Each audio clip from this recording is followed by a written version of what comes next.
There's no arguing that people love their cars. We won't argue. And people who love their cars love to tinker with them. Some people tinker big, some people tinker small. And that's where Supercheap Auto comes in. We've been helping people tinker for 50 years. For people like Bill, Lucy, Kevin, other Kevin. Oi, get off my car! Didn't catch this guy's name. Not Patrick. He doesn't shop with us. Whoever you are, whatever you drive, we'll help you make it super.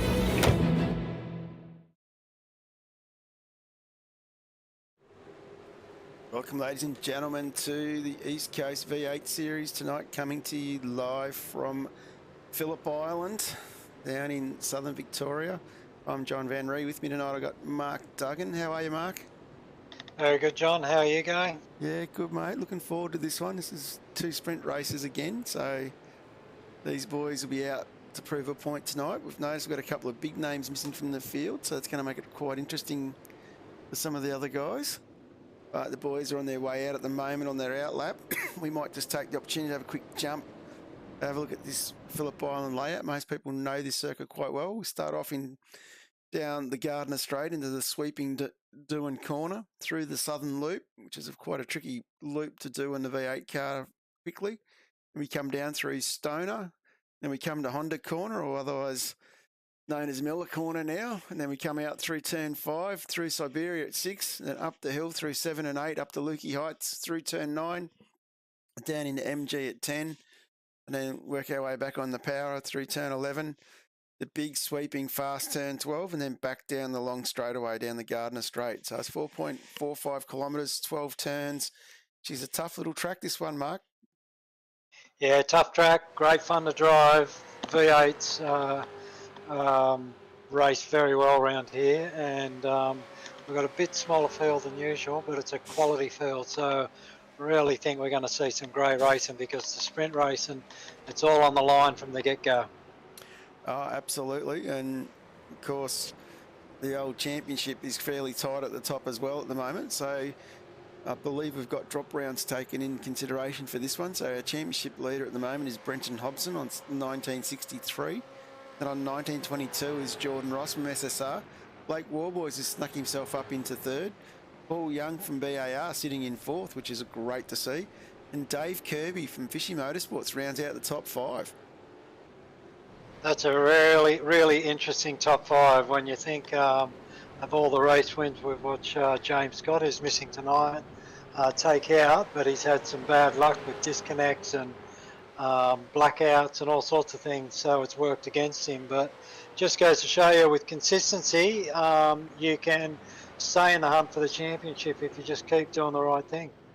Absolutely, you just got to keep ticking away, and that's what a few of these boys have done, like Cobbo, Ross and Warboys. Always been in the top 10, always been there and abouts.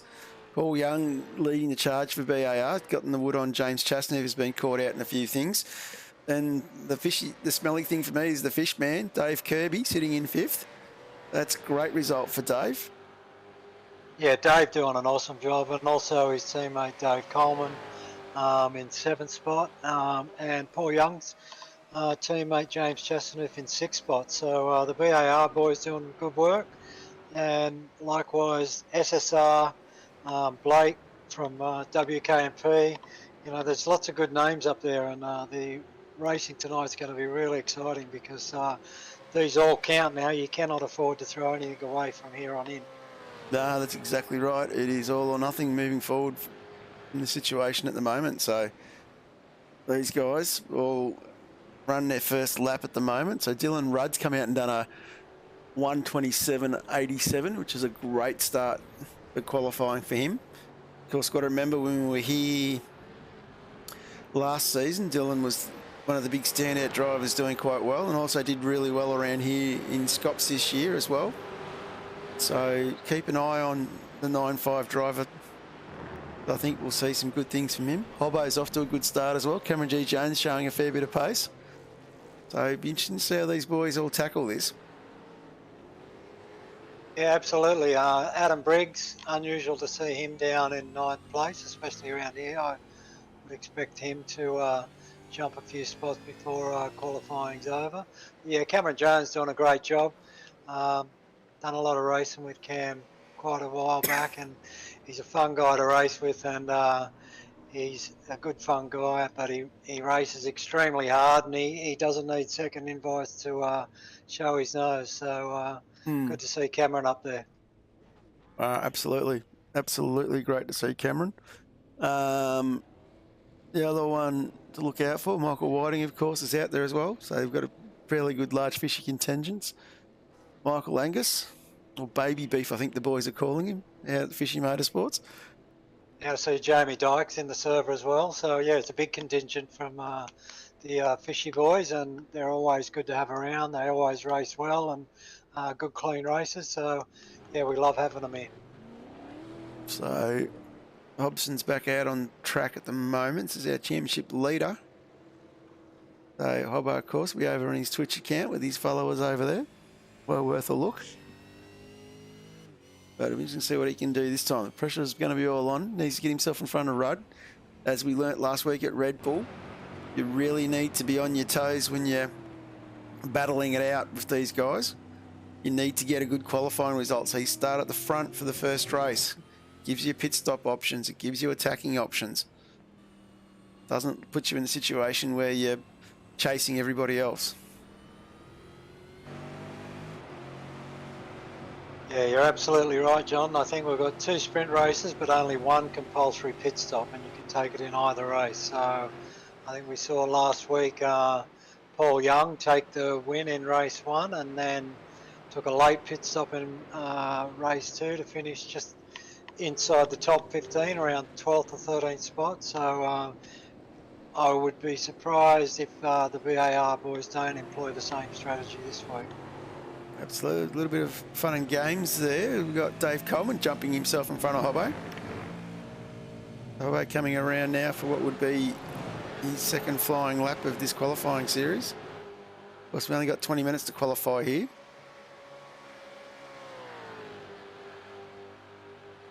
So Hobbo off on a flyer. Got a big freight train of cars here, all towing each other around.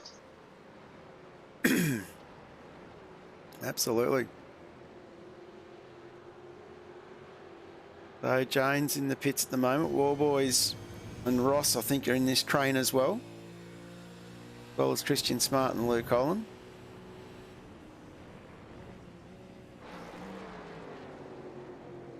That could be being held up a little bit here by Dave Coleman.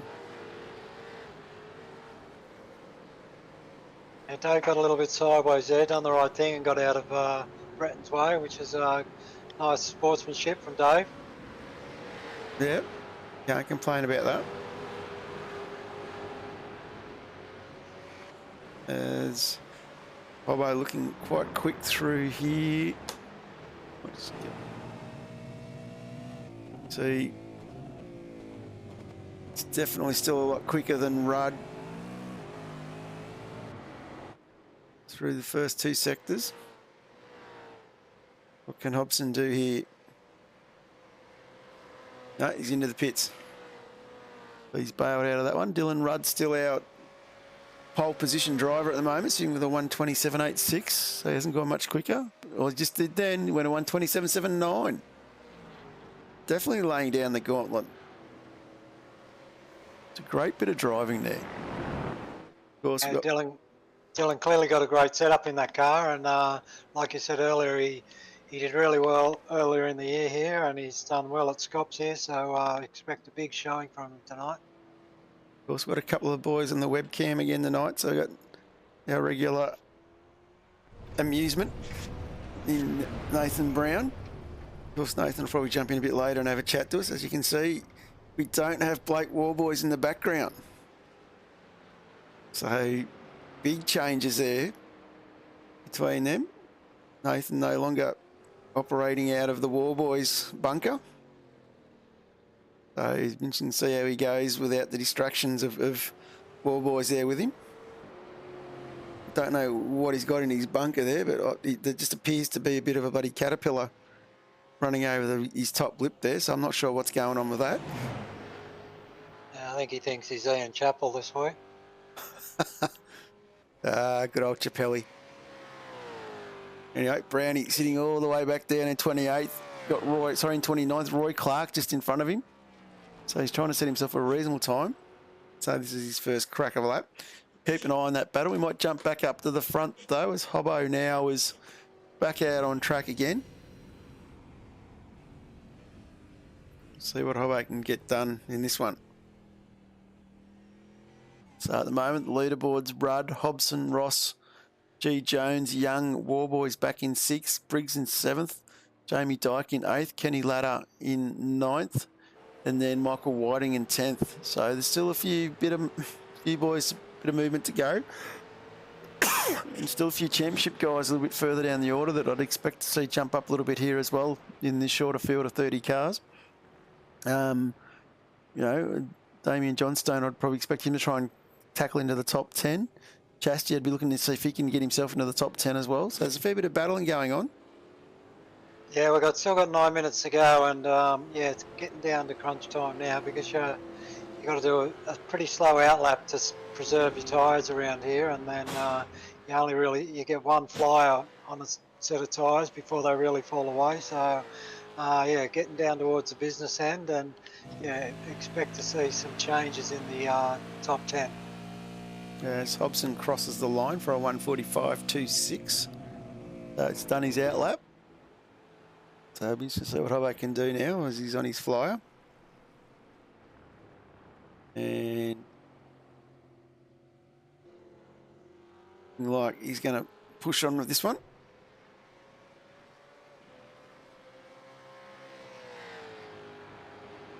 So very interesting to see. Yeah, Hobbo looking good. He's got a shadow there of Brady Baldwin, tucking in for a bit of a tow on this lap. So if Brady can stay in there, he'll probably get, you know, a good gain out of this. Or just as I say that, I've put the curse on and he gets a big sideways movement. Of course, if you're in the chat, jump on. Let us know who you're supporting. Let us know who you think's going to win tonight. I think we've got a very open field tonight with James Scott missing.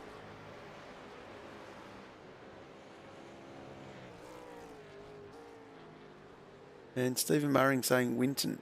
Not sure what the story is there. Your other channel. Let's go have a look.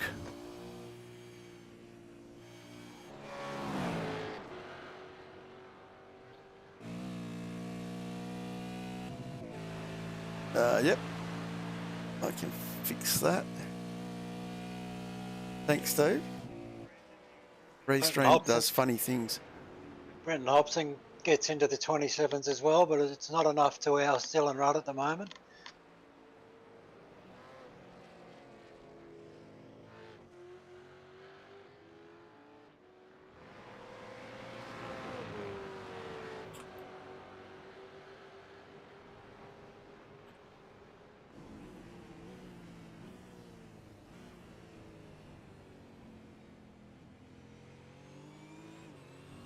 It looks like Dylan might have the wood on Hobbo here. Jordan Ross jumped up a little bit there. Cameron Jones still sitting in the pits.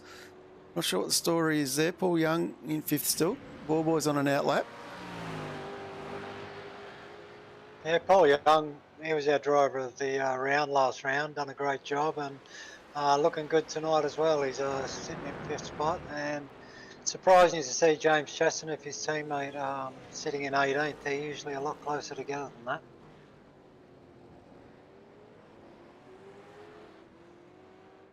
Okay, I think I've sorted that out, Steve, so yeah.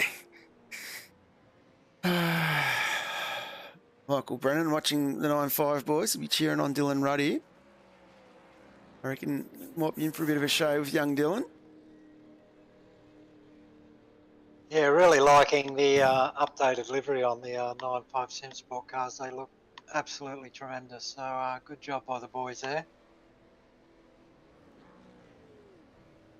Yeah, I know they take a fair bit of pride in what they're doing. I know Mac is pretty excited about racing vets next year as well. I'm not as excited as I am to have him. Oh, it'll be good. No, absolutely. Drivers like Sean will add another element to the vets racing. had a couple of boys join us this year, Michael Taliancic, Kenneth Ladder. So, yeah, everybody's getting old, I guess. Absolutely. Paul Young's just put himself into P3. That's a sensational result. As we've got less than 4 minutes left here to go. And on track, we've got Jordan Ross as well. Jordan Ross looks like he's on an outlap at the moment. So we can see what JR can do. Having a talk to Jordan during the week. Absolutely loving the East Coast Series. Got very big raps for it, which is great to hear. Yeah, absolutely. It's great door-to-door racing. Everybody's respectful. There's the odd mistake here and there, but nobody ever does anything crazy or ridiculous. And yeah, the quality of racing we have here on a Tuesday night is outstanding. And no surprises that Jordan's enjoying himself because he's super competitive and he's always battling in around that top 5, top 3. So yeah, I'm glad Jordan's enjoying him because we enjoy having him here. Absolutely. As Jordan heads off now, what's going to be his last flying lap, I think. Big shout out to Stephen Murray as well, who didn't join us for our broadcast on Sunday night because of an 8-hour blackout. Sorry, on Saturday night, the 8-hour blackout he had in Adelaide. And big shout out to everybody. He's doing it a bit tough with the old weather at the moment.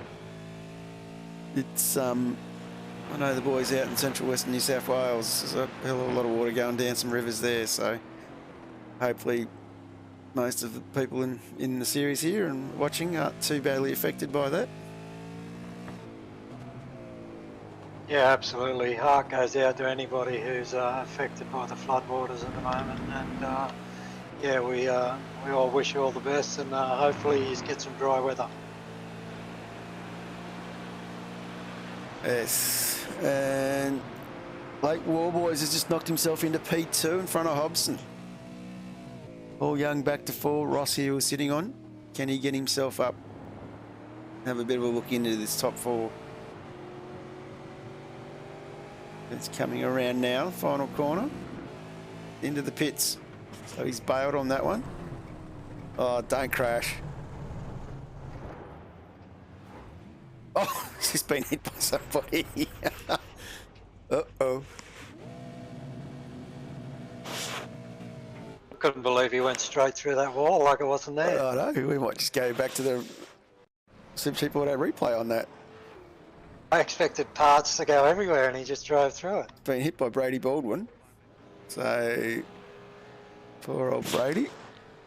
Anyway, we might carry on. I've got a feeling Jordan might be out of quality now. Excuse me. As we carry on here with Hobbo. Look, he's on a quicker lap as well. Better go back to live pictures so we get some figures. And Hobson coming across the line. Does he improve? No, he doesn't. Only 0.006 in front of Brenton. Sorry, only 0.006 behind Warboys. So basically not even the width of a piece of paper in that. Paul Young's not too far behind it, only 0.087. Then 0.006 to Ross. Wow, that is some tight times up there. Yeah, we're in the final minute now, so expect to see some fast and furious action. There's my jump one with Paul Young. I saw James Chasson, if his teammate was able to climb up 5 spots to 15. There's still some interesting ones sitting a bit further back. Nathan Brown's knocked himself up into 19th, which is some lofty heights for him. He's got himself well in front of Roy Clark back in 27th. Troy Maguire back in 26th. I would have thought Troy might have been a little bit further up the train. Dave Kirby's in 20th, considering how high he's in the championship. That's a long way back. Chasty's still in 15th. So it's going to be interesting how this shakes up the championship. Yeah, the key thing is now doesn't matter where you qualify, just finish the race, Try and make whatever ground you can, but do not throw it away. And let's throw up the grid and have a quick look here. So on pole, we've got Dylan Rudd. Opposite him is Blake Warboys from WK&P. Then we've got Brenton Hobson from Synergy Sim Racing with Paul Young from Banter Alliance in fourth. Jordan Ross in fifth from Synergy alongside teammate Adam Briggs. Then we've got Cameron G. Jones from Century Motorsports. And alongside him is Synergy Sim Racing's Damien Johnstone. Then we've got our first of our fishy boys in Jamie Dyke in ninth. Kenneth Latter from Synergy in 10th. Michael Whiting from Fishy in 11th. Christian Smart in 12th from Synergy. That's a great result for Christian. And then after that, we've got Craig Schultz from 9.5 Sim Sports in 13th. Great result for Craig. You'd be pretty happy with that. Dave Coleman for Fishy in 14th. James Chastaneef in 15th. In 16th, we've got Phase 4's Ben Morris. 17th is Michael Angus from Fishy. Harrison Dengate in 18th from WK&P with teammate Nathan Brown in 19th from WK&P in front of Dave Kirby from Fishy. Then in 21st, we've got SSR's Luke Holland. Opposite him, we've got Matty Whitaker from Fishy Motorsports. Simon Mesamo from 9.5 Sim Sports in 23rd. Brady Baldwin back in 24th from High Octane Sim Sports. And then after that, we have Matt Stewart from 1.9 back down from 1.9 MX Raps now racing, back down in 25th. Troy Maguire from Fishy in 26th. 27th is Banter Alliance's Roy Clark, a long way back from Nathan Brown. That's a big blow in that battle there for the Banter Alliance driver. Matty Brunt from SSR in 28th. Darren Shannon from Banter Alliance in 29th. Sebastian is our race control, and with him tonight we have Ash Barella and Richard Barella as our safety car driver. So all happening down in the sim room, in the race control room. So literally looking at getting this one going shortly. As we just get ourselves set up here to get going. And the right button over here. Oh, but that's all right. So it's going to be interesting to see. Dylan Rudd, I think this might be his first pole in the East Coast Series. That'd be very interesting to see how he tackles this. Whether he can get himself off the line well. As only about 30 seconds. Yeah, Steve, it's a 2 sprint races, 100 Ks, 1 pit stop in both races. Fast repair in each race. So going to be an interesting little tussle here to see some of the strategies as well. I think tyres around this place will also have a little bit of play as well. One of these tracks where you've got to look after your tyres. With all the high-speed corners, tyre wear can be crucial. As we're about to light the wick on this, I think.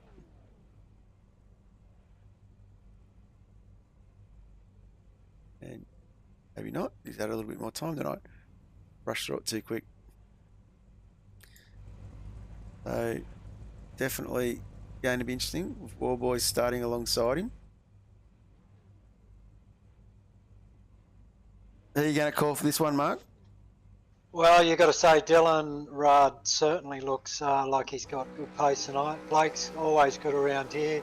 SSR boys are always going to come fighting, so we're about to get going. And we are away.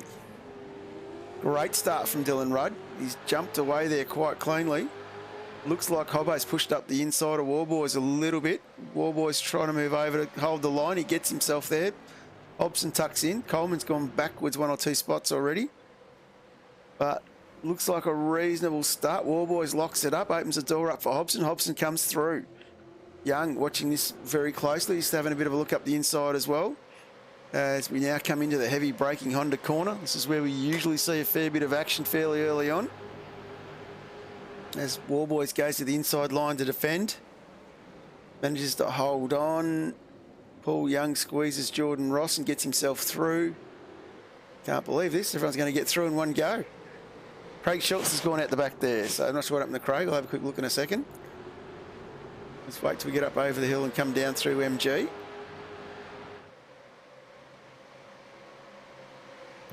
As Hobson under a lot of pressure here from Warboys. Yeah, Dylan Rudd will be hoping Warboys keeps that pressure on Brenton, and Brenton's got to look in his mirror a little bit and allows Dylan to get away a bit, and it's been a great jump from Dylan. Brenton's done well. Saw Blake have a slight lock up in Southern Loop there and cost him a spot, but everybody else other than Craig Schultz is off and running and doing a good job. So, might have a quick jump back on the Supercheap Auto replay and have a look what happened to Schultz. As we jump on here, coming through Honda, a bit tight, got a bit loose. Not sure who was got loose. Looked like one of the Synergy cars, and it's given Schultz the old heave-ho to the inside, where he's got to sit and wait for everyone to go past. A little bit unlucky there for Craig.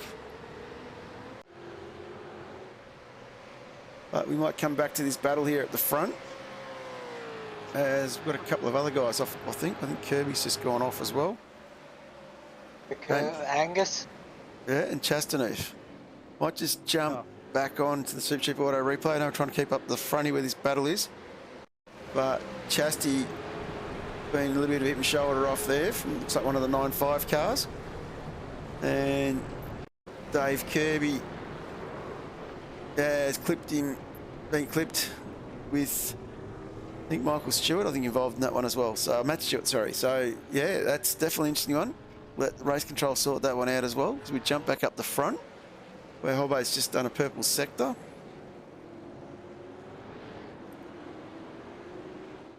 A little bit unlucky for Kirby there, being caught up in someone else's accident. Yeah, it's real bad luck. Same for Craig Schultz. Look, I think Craig Schultz, Damien Johnson got a little bit fish-taily out of Honda and just clipped Craig, which was bad luck, but hopefully the boys can get back into it.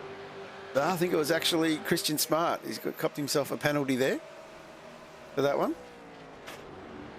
A little bit unlucky for Christian. As we might jump back with Briggs and Ross here, battling away. Ross tucked up behind Paul Young. Giving a little bit of a gap for War Boys. As might jump on the nose here of Adam Briggs, our current series champion. Just a couple of rounds early, so he's trying to fight his way. Ross going to get the job done here. Oh, a little bit of a rub. Oh, he's giving them the old heave too. We've got a safety car, boards and flags being called. So we'll try and recap what that's for. I think it might be for Troy Maguire. I'll just double check that Richie Barella's out there. Maybe not. Yeah, I can see. I'm pretty sure I can see there Rich he on is. track. Yep, Richie's on his move. So I expect everybody to pit this time round. Yeah, I'll let you keep an eye on that. I'll quickly jump to some of our safety car things. Roy Clark had an off on lap 2. Roy Clark just drove himself off the track. Another one going too hot into turn 1. I think Troy Maguire, he was on the inside of that one. I think he's just clipped the grass. Managed to hang on to it. And Troy Maguire went off again. So Troy was involved in that little incident. Into the back. So yeah, there's a lot of carnage happening around the back of this pack here. And interesting, Jordan Ross has got out in front of everybody, so not sure how he's managed that, but he's jumped in front of Dylan Rudd, which is a very interesting move. Absolutely. I might have underfilled the car a little bit maybe. Hoping for another safety car or hoping for good fuel saving with track position. And of course, the reason for the safety car was Troy Maguire having a blown engine after that incident in the Southern Loop. So everybody has pitted, except for Troy Maguire, of course. So that takes our pit strategy out. There's going to be no talk of pit strategies for the rest of the night now.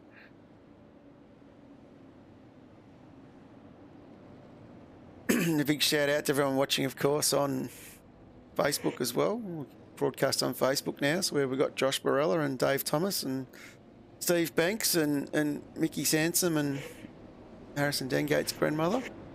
Mary, how are we all over on Facebook? Yeah, shout out to everybody watching. So currently we've got Jordan Ross, Dylan Rudd, Brenton Hobson, Blake Warboys, Adam Briggs, Cameron Jones, Damien Johnson, Kenneth Latta, Paul Young, and Jamie Dyke as your top 10.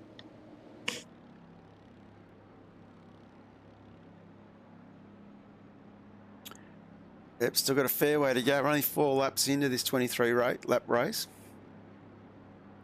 So these boys, of course, would be getting their breath, knowing that the pit stop's out of the way. Don't need to show that graphic anymore. 823 to race control. Go ahead, 823. Just check my pit entry on lap 3, please. Copy that. You need it done before the end of Interesting, everybody's stop time in the lane was around 10 seconds roughly. Jordan Ross was 2.4 seconds according to my timing, so that's a big difference there. We'll be going one more lap, so if we go one more lap. So only 2.4 seconds stop time. So I'd say he hasn't taken fuel and hasn't taken tyres. Go ahead, triple line. Because I think 8 seconds is 8 seconds, I believe, is a average stop. Oh yeah, I'm not sure how it's written in the rules. The boys have got to do their compulsories. Copy, thank you. As we continue along here. Can't you clear it and reapply the penalty? Yeah, I'm not sure what the fuel allocation was for the start of the race, but yeah, interesting that Jordan was able to be 8 seconds quicker basically in the stop than everyone else. Yeah, so like I said, I'm not sure either. As Jordan sits behind the DC Shade safety car.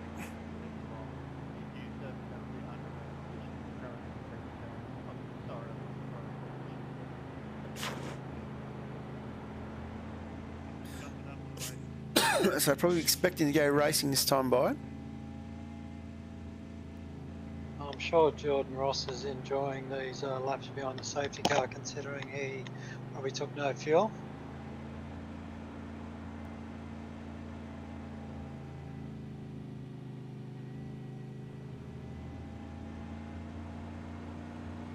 Either that or he's just gone on the jacks, taken no tyres and got off the jacks and gone again. So, yeah, interesting to watch what he's done to do that. But Dylan Rudd will have absolutely fresh tyres behind him, and Dylan's got some pretty good pace. So I expect some real hard racing between these boys once we get going. Absolutely going to be interesting.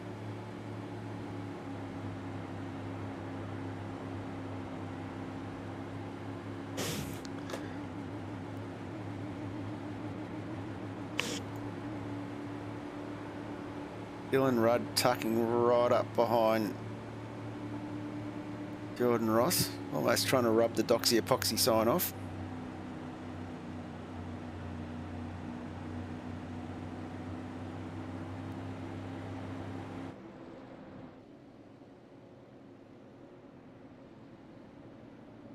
And of course, the safety car will be about to pull away. One would believe. Yep, and requested the drive away. See what Richie can get up to here. Not the easiest pit lane to get into.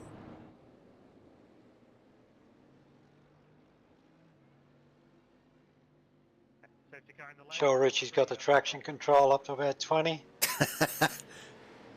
Let's jump on. Dylan Rudd. Jordan Ross has gone early. He's away. Good little jump from Jordan. Yeah, caught him napping a bit. He done something unusual and just fired away, and he's got a great jump. Warboy's tucked up behind Hobson here. Can he get a bit of a key out of the draft here? Stayed with him enough. And Cam Jones tucked up behind Briggs, just behind, so. And you see how we go here. You've got to remember, safety cars bring safety cars. Ben Morris drops back a couple of spots with an off track. I'm not sure what happened to Ben.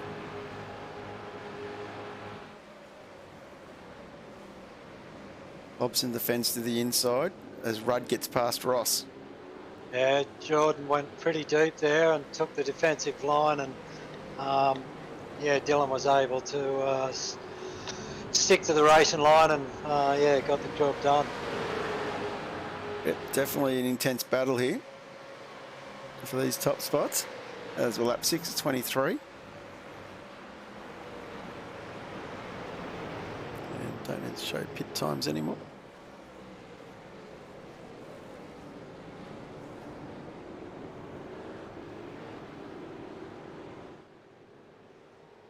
We can see some big movers already. We've got Brady Baldwin up to 13th. He's up 11 spots. Matty Brunt's up 12 spots into 16th.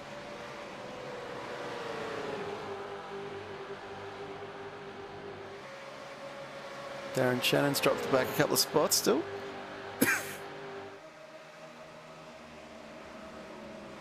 Dylan Rudd is flying for the 9.5 Sim Sports crew.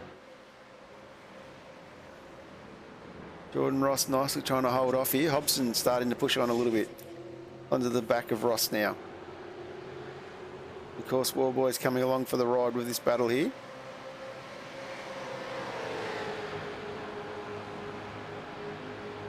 Yeah, Jordan was a full second slower than Dylan on that last lap.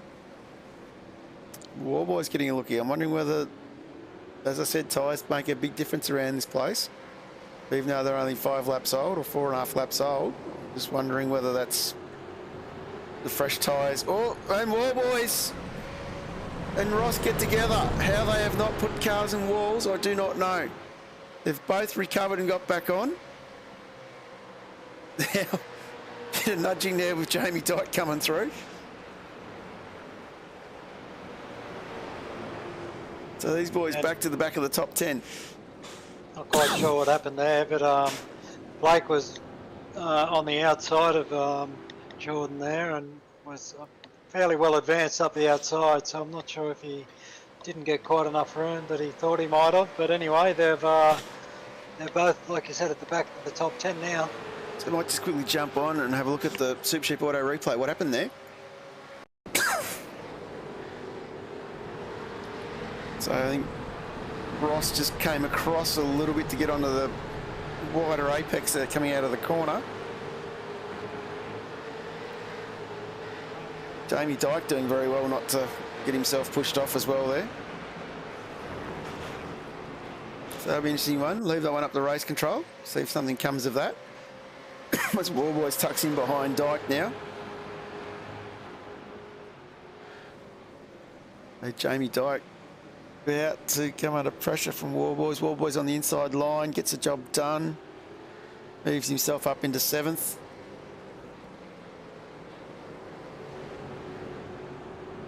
So interesting strategy there with Ross. Yeah, whatever's happened in the pit stops hasn't worked for him. He got the jump, but he, yeah, he hasn't been able to hang on. So probably need to reassess that one for next time. Well, luckily, we've got a next time tonight, as we're only lap 8 of 23 in the first heat, and then we've got the final heat straight after this one. As we start winding down this season, leading towards the big one at the end, the Bathurst 1000.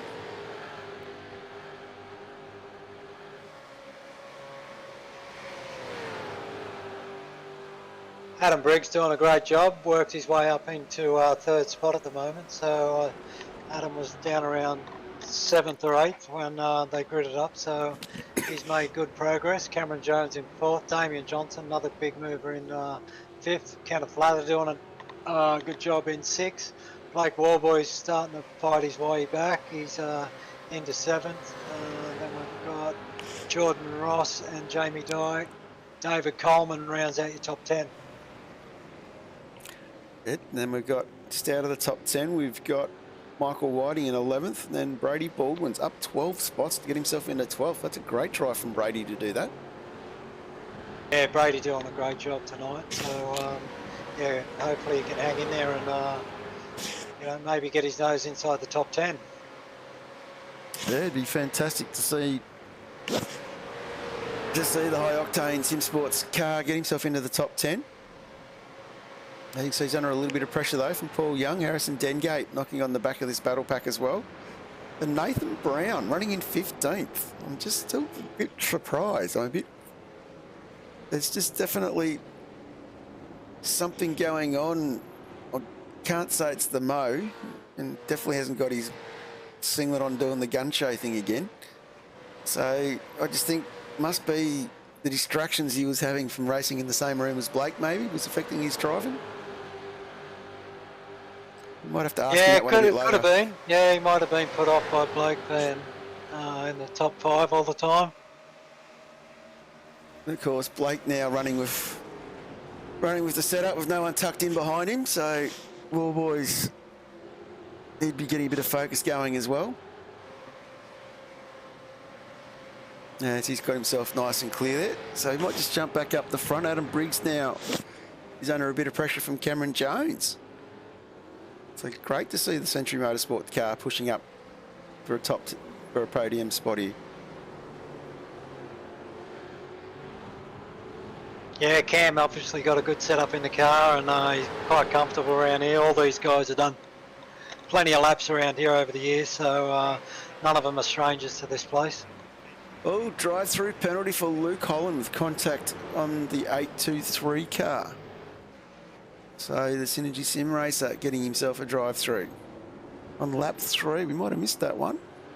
It's been true. Yeah, 823, that's Matt Whitaker, so that one might have been quite a few laps back now. Well, race control definitely behind the 8 ball. Scrolling back through. See if I can find it. Matty Whitaker past Luke Holland. Luke Holland past Matty Whitaker. We might have a look on the replay, see if this one pops in for us. That's Holland on the inside, Whitaker on the outside. It looks like they were having a good little battle. Not sure what would have caused their accident though.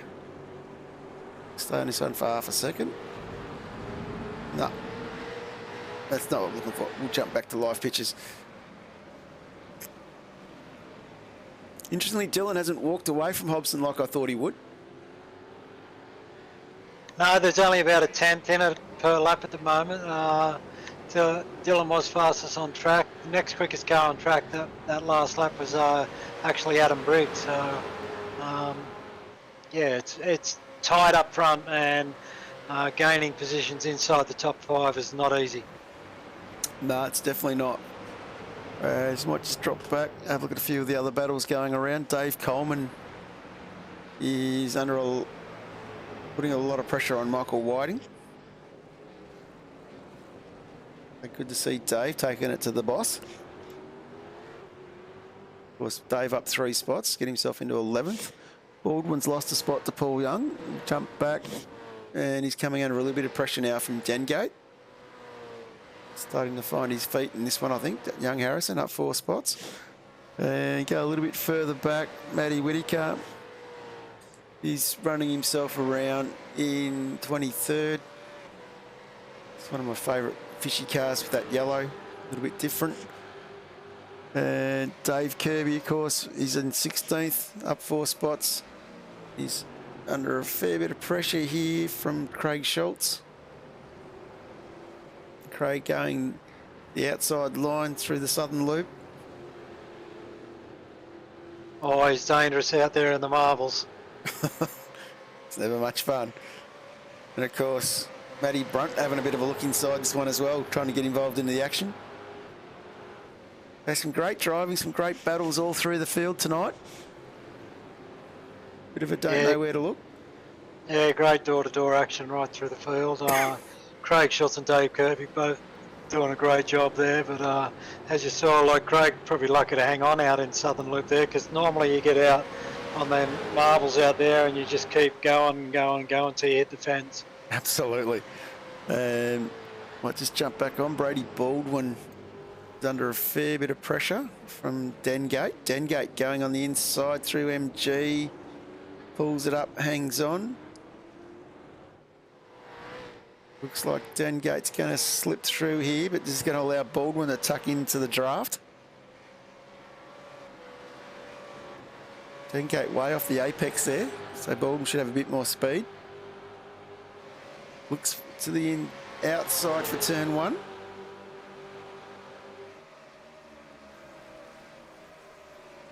As we come into Derwin. Great side-by-side racing here at 200 kilometres an hour. Yeah, like you said, Harrison was a little bit off the apex there, so it would have been hard for him to get on the power. Yeah, might just jump back up the front as Hobbo's starting to come under a bit of pressure from Adam Briggs. Of course, Hobbo in a great position here where Ross dropped back into 8th and Warboys is sitting in 7th. So he could probably afford to give up a spot just being careful here. Doesn't need to overfight for the championship.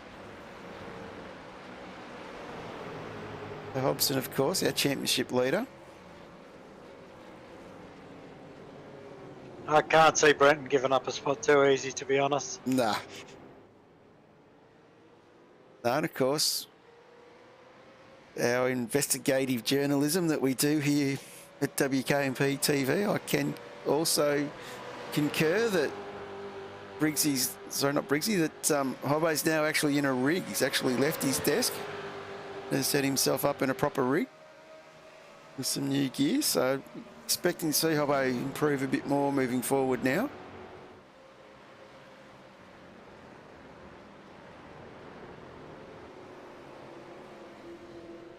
So the links I go to for extreme journalism. No, I actually sat on Hobbo's Twitch feed for Scops the other Sunday night. It was quite entertaining with all the crash and bash that was going on around him, just how he reacted to it all.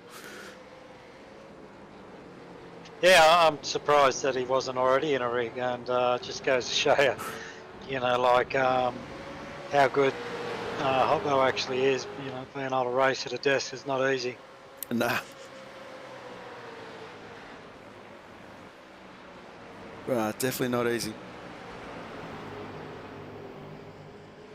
Dave Kirby, Craig Shields still door to door. James Chasnoof and Ben Morris are in the hunt in this battle pack as well. So they've swapped places a few times here, and yeah, some really good racing. Yeah, still got to be careful to make sure you get those apexes there. You just saw Kirby go a little bit wide and trying to defend now. And Chasty looking to go around the outside, which then switches to the inside. Ben Morris itching to get into this battle here.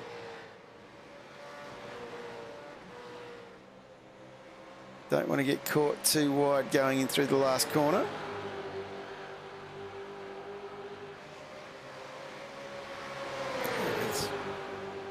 Oh, this is a great little battle.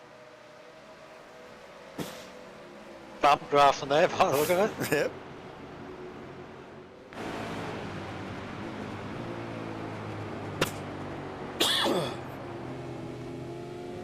Big shout out to a few other guys that have jumped into the Facebook chat. We've got Brad Radu there, another one of the new 95 Sim Sports drivers. Gianni Lutzu's in there as well. So big shout out to those guys. All here supporting Dylan Rudd and Craig Schultz and Simon Zomo, I'm sure. But yeah, Dylan doing a great job out in front at the moment. He's got about a 1.5 second lead over Brenton Hobson. And just going to the Facebook chat, it looks like Race Control's got plenty of time on their hands at the moment. As I've just said, a big shout out, big hello from the land of Race Control.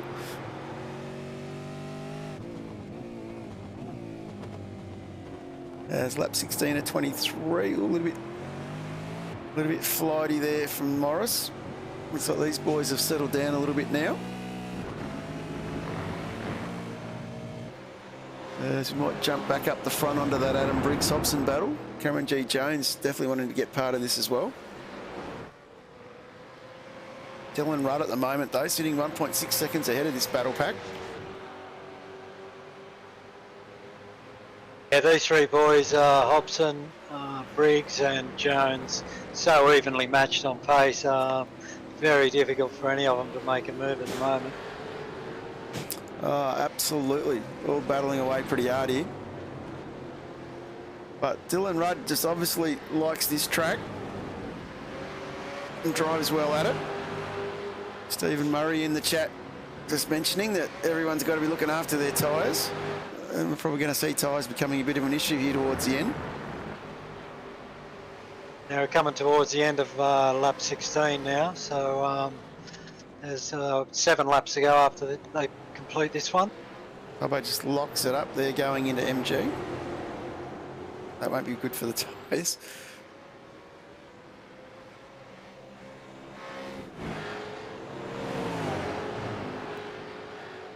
Briggs definitely got a bit of a sniff this time round.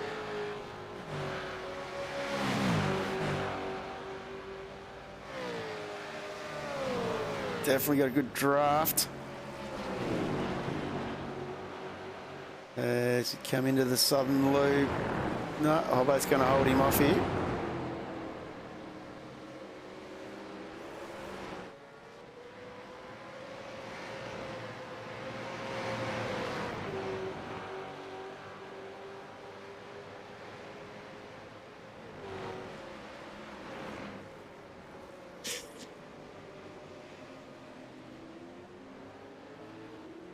As we carry on quite well. And just behind this group, we've got a big gaggle of 5 or 6 cars. Damien Johnson, Kenneth Latter, Blake Warboys, Jordan Ross, and Jamie Dyke, Michael Whiting. So quite a big group behind these boys as well. Of course, Dykey having a bit of a look from behind these boys. Ross and Warboys had it coming together earlier, so I reckon there'll be a little bit of a hip and shoulder maybe, a little bit of payback. These boys love racing door to door for that reason.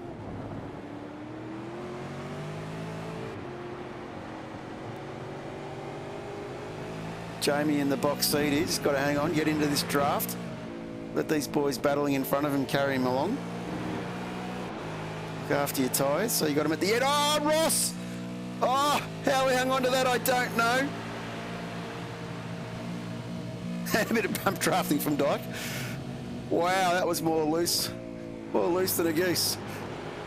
Yeah, normally that fires you straight back across the main straight into the pit wall there. So yeah, well done to Jordan to hang on to that. Absolutely. Some great driving.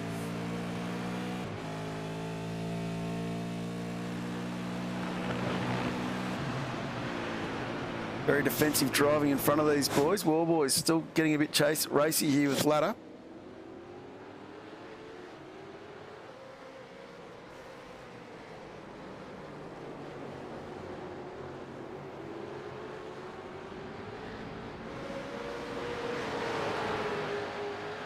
Yeah, amazing that big tank slapper from Jordan Ross, and he's still able to be not far off this battle pack, so he hardly lost anything. So, Yeah.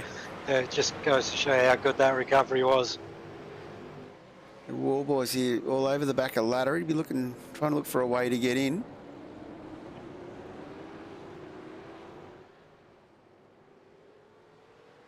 Bit of Morse code there from Blake.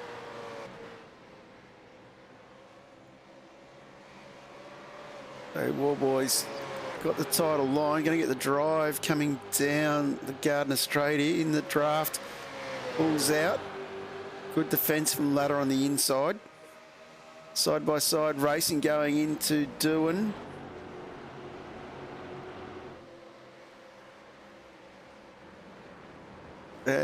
Warboys through Southern Loop. Ladder's not going to let this go easily. Great driving by these two drivers. Really, Blake doing a great job there. Most people would have probably drifted out and pushed Kenneth out into Southern Loop there. But, Warboys locked it up as we speak. That'll hurt him. Yeah, big time. Shame for Blake. He probably didn't need to be that aggressive, but if you ain't first, you're last, I guess. That's pretty much it. Nice Ricky Bobby quote there.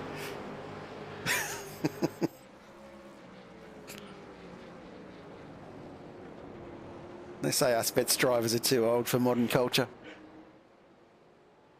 I'm as modern as they come. And in the Facebook chat, we've got Gunther von Nordschleife.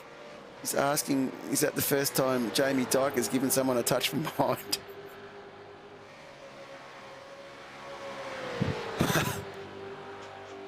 Likes to get close.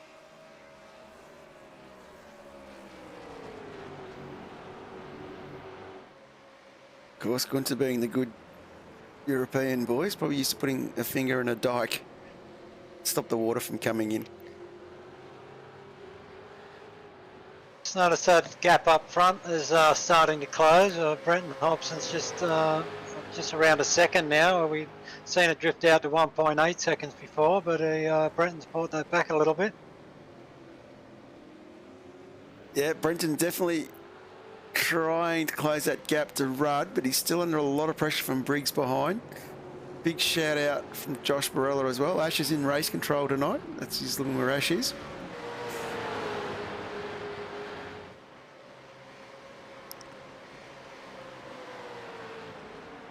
As we carry on, well, look down the back still. Our biggest hard charger still is Brady Baldwin. He's up 11 spots. Of course, he's battling quite well. He's holding off the fast charging Dengate and Brown.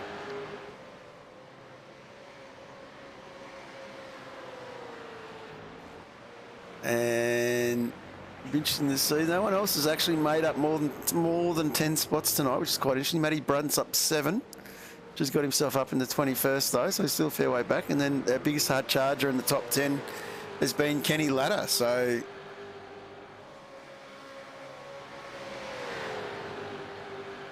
yeah, Kenny up 10 spots. Is he? Oh no, he's up 5 spots, I think. Yeah, 4 now. Just lost one, I think. And Seb from Race Control saying that Ash is in there annoying everybody. Well, a bit loose there behind there. So Jordan Ross still starting to struggle a little bit with these tyres. Remember, we don't think he took tyres in his first pit stop.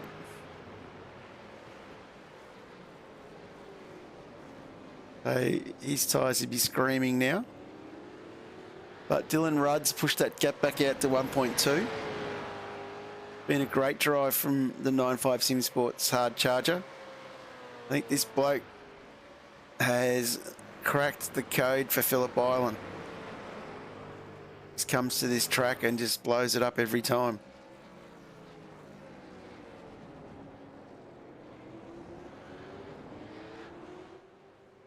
Yeah, Dylan doing an awesome job. Brady Baldwin and Harrison Dengate been going door to door for most of this lap and swapped places a couple of times, so they're in a good battle. And just behind them we've got Nathan Brown up in 15th spot, which is a great drive from Nathan. It is. Nathan be pretty chuffed for that. Of course, he's got himself up 4 spots. Dengate's got past Baldwin in the meantime there as well, so it drops him back to 14th. Yeah, but Brown up running in the 15th in the top half of the field. That's just a bit of a worry for me, but anyway. I think we've found what's been slowing him down. It's been War Boys. All that BO in the man cave. Yep.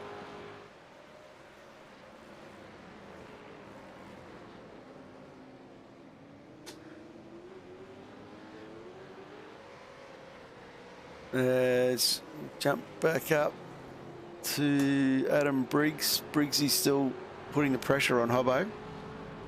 Running out of laps here though.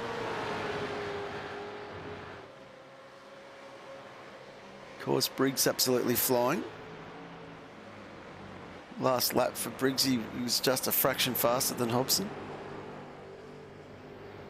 And the man who's really flying a bit faster than those boys was actually the Latta-Ross combination.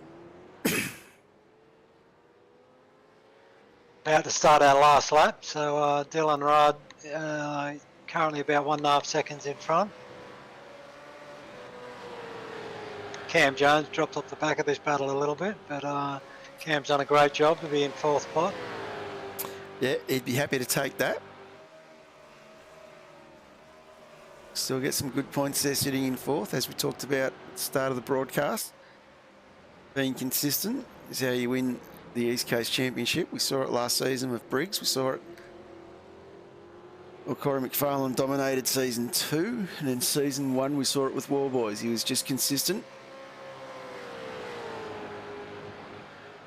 So Brenton Hobson sitting in second. He'd be quite happy to take the points here as well.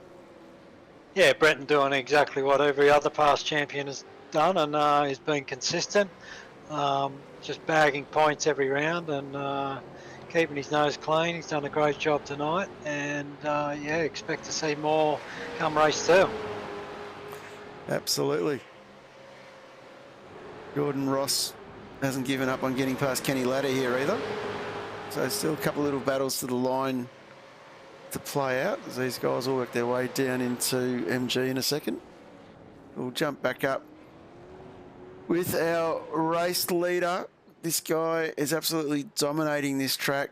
Had a good start, managed to get himself back past Jordan Ross after the safety car, where the safety car, Jordan Ross jumped him in the pits. But our race winner is Dylan Rudd for the first one. Yeah, great drive from Dylan from 9.5 Sim Sport. Awesome job. Great qualifying. Great start. Did everything right throughout the race, and well-deserved win. And then we've got, after that, Hobson, Briggs, Jones in fourth, Damien Johnstone home in fifth, Kenny Ladder in sixth, Ross seventh, Dyke eighth, Michael Whiting in ninth. Blake Warboys rounds out the top 10 from Paul Young. Dave Coleman comes home in 12th, Dengate 13th, Brown in 14th, up 5 spots. Brady Baldwin got passed by Brown to be up 9 spots in the 15th. Chastaneef, Schultz, Morris, Kirby and Mesimo rounds out the top 20. And Stephen Murray pointing out this is going to see Briggs starting behind Dylan Rudd in the next race. So it could be quite an interesting start with Briggsy behind him. What we might really do real quick before we start getting into the next race, as the server ticks over to the 5-minute warm-up, we might just quickly have a chat to Nathan Brown. Just a reminder, Nato, what's going on, mate? live stream, so please, on cooldown laps, especially in sprint rounds, do not just stop the I track didn't to drop him in. go I've done that wrong. each Try point. again. Request that you Modern continue technology running doesn't work all the time. safely.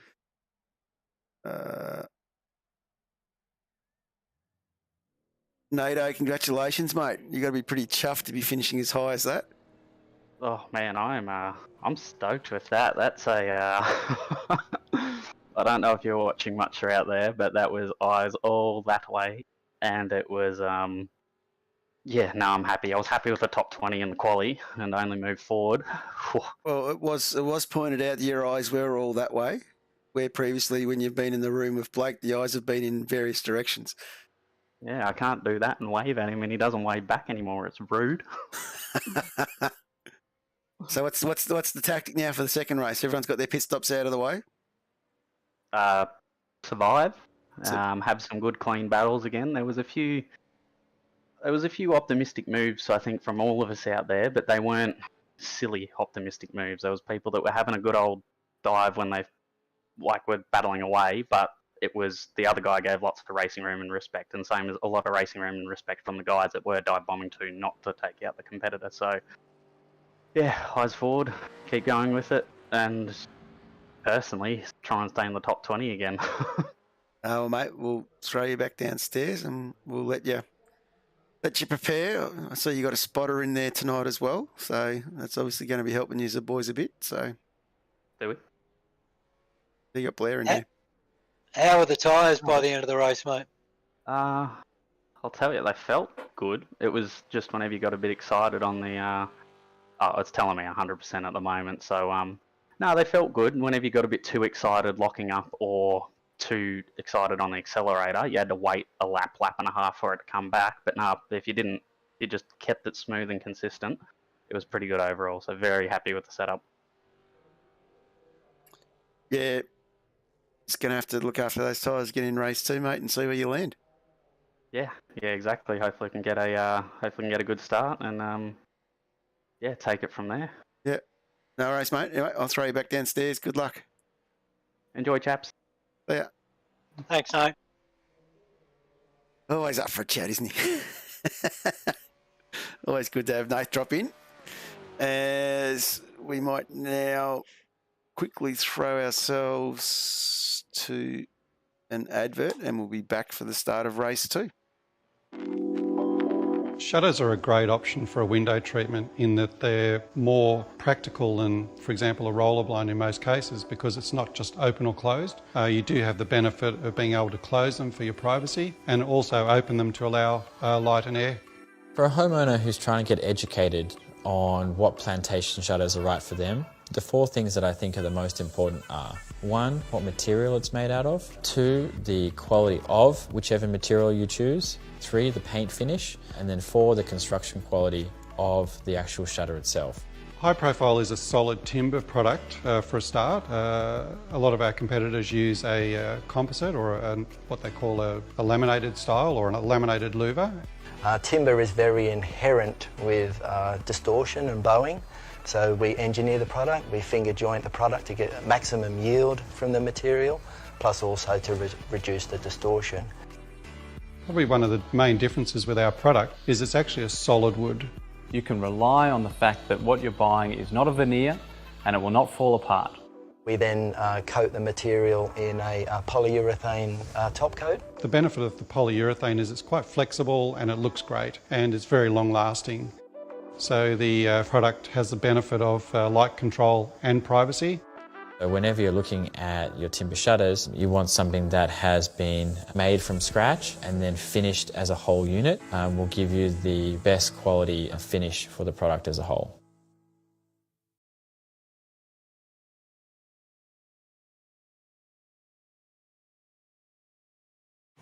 There's no arguing that people love their cars. We won't argue. And people who love their cars love to tinker with them. Some people tinker big, some people tinker small, and that's where Supercheap Auto comes in. We've been helping people tinker for 50 years. For people like Bill, Lucy, Kevin, other Kevin. Oi, get off my car! Didn't catch this guy's name. Not Patrick. He doesn't shop with us. Whoever you are, whatever you drive, we'll help you make it super.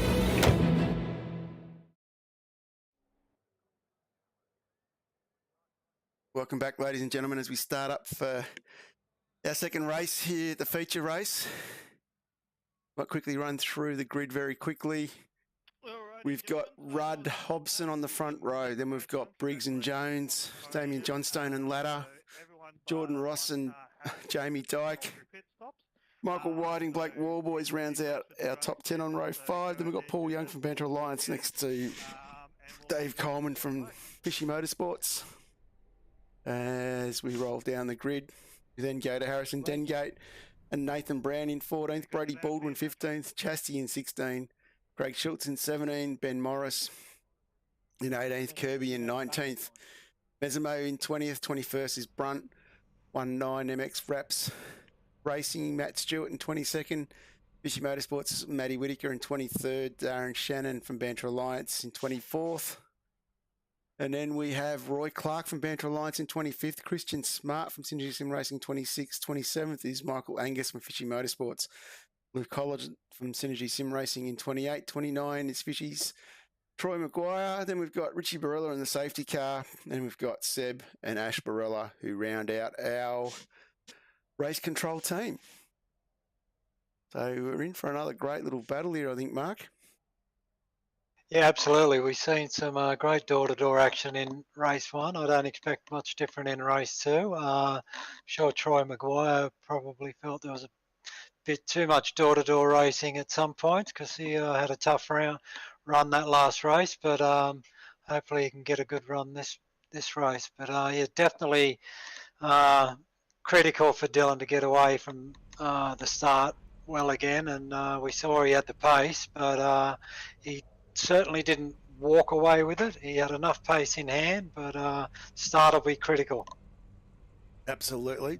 Absolutely very critical. As Stephen Murray pointed out earlier on, that we're also looking at the fact you got Briggs sitting behind Dylan Rudd. It'll be interesting to see how the team how the synergy boys of Rudd and Hobson tackle. Sorry, not Rudd. Sorry, of Hobbs and Briggs tackle the pace of Rudd. So that'll be very interesting to see how we go with this one. Yeah, about 30 seconds away from the start. Yeah, like I said, I think if Dylan can get away, I think he's got enough pace in hand to go 2 from 2. But like I said, the race is critical. Jordan Ross will be looking to make amends from last race where he fell back from the second row of the grid. So he's currently down in 10th spot, I think, or 7th, 8th spot. Yep. And of course, everyone's tyres are all the same again, and they've all got to carry him through 23 laps here. So this is going to be a great little battle as the boys are gridding up. Lights are on. 1, 2, 3, 4, Green. 5. We're away. Great start from Rudd. Gets a nice little jump away from there. Hobson staying out wide. Briggs going through with him. Spreading out a little bit behind. About 3 or 4 car wide in the mid-pack. But Rudd's got the jump. Hobson tucked in with Briggs. Jones tucked in as well. Kenny Ladder in 5th. Warboys up into 10th. So a little bit of movement there down the back. We'll come back to that. As the pack now starts rolling its way towards the infamous Miller corner, formerly known as Honda. Yeah, pretty even start there from Dylan and Brenton.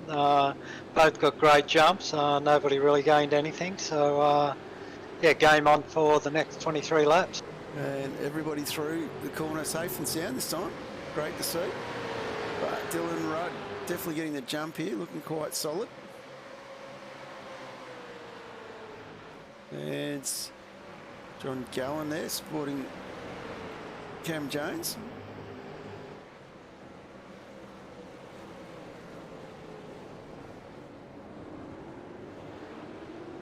And Greg Favell in the chat as well. So a few of the Vets boys starting to drop in to have a bit of a look. But Dylan Rudd here definitely off to a great start. Adam Briggs tucked in behind Hobson here. Brady Baldwin, I can see on the radio, and he's currently stationary on the exit of turn 11. He's got going again. Let's jump on. He's gotten a bit of a tap, it looks like, from Ben Stewart. He's hit the wall pretty hard. And yeah, definitely got him going again. And just quickly before we jump back in, Nathan Brown has had an off track as well. He's just locked it up and gone out wide. Don't have to give Nathan an invite to do that. And a big crunch there from one of the 9.5 boys. Someone caught up in the middle. We'll come back to that one a bit later. We'll go back to live pics. I think that was Craig Schultz that went off in that. And Matty Whittaker's just gone off. So I might have a quick look there as well. It's a bit of bashing, crashing and bashing. Of course, going down in the middle of the corner, one of the fishy boys up the inside there. Ended up taking out his own teammate. Race control's going to be busy this race, Mark. I don't think they're going to be jumping in the chat, commenting.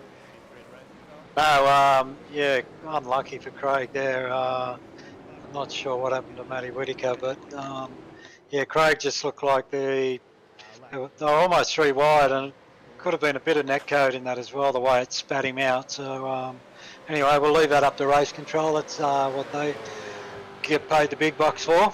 Absolutely. Leave it up to them. Steve Murray in the chat saying the old 3 into 1 doesn't work. So Blake Warboys has just set a purple lap. So he's worked his way back up to 8th. He's got the bit between his teeth and flying at the moment. As he's tucked up behind Fishy Motorsports' Jamie Dyke. Of course, Jamie and Blake and a few of the other boys, including Jordan Ross and Brenton Hobson, are all in the Logitech G Pro Series tomorrow night, which is a standard race from Belle Isle. It'll be a cracking race. I think Jared Philsell's got to finish in the top 23 to secure the series.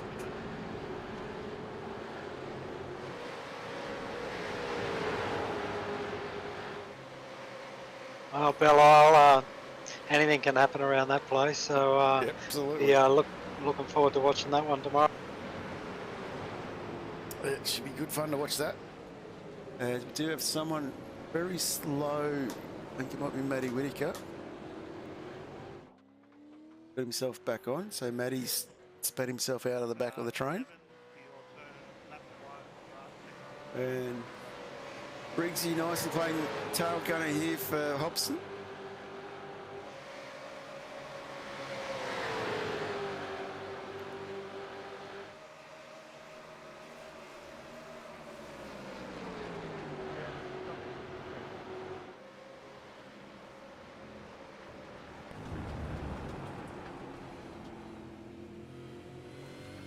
See, she's definitely a track where you got to be patient, wait your time.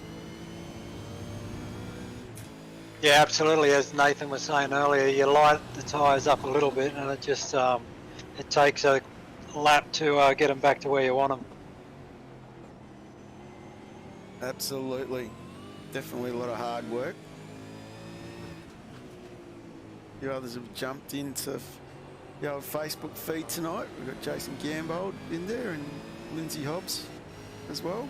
A couple of other names.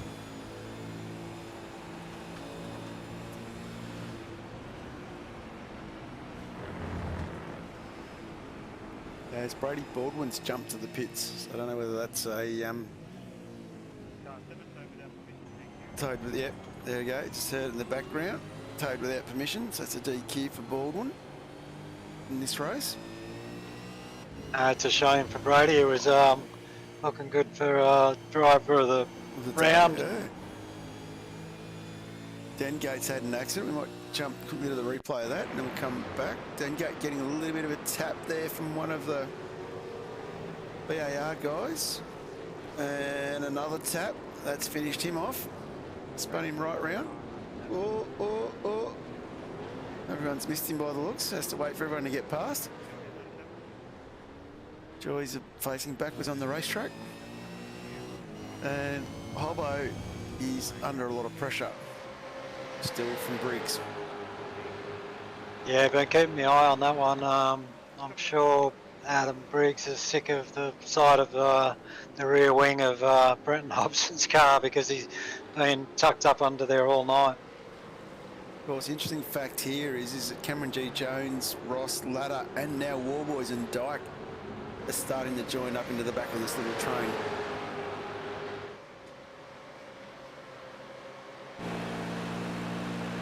So Hobson definitely starting to be the cork in the bottle, I think.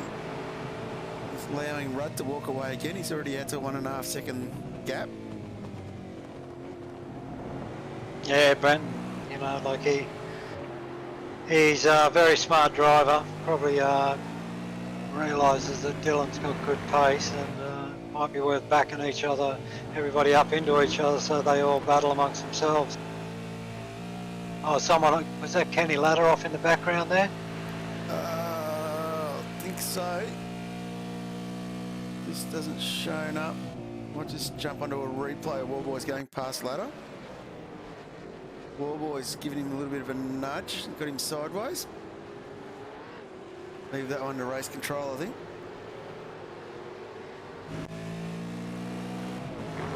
Oh, Cam Jones stepped out there. Managed to round it up quite quickly. Lost a few spots. Lost spots. Lost a little bit of distance.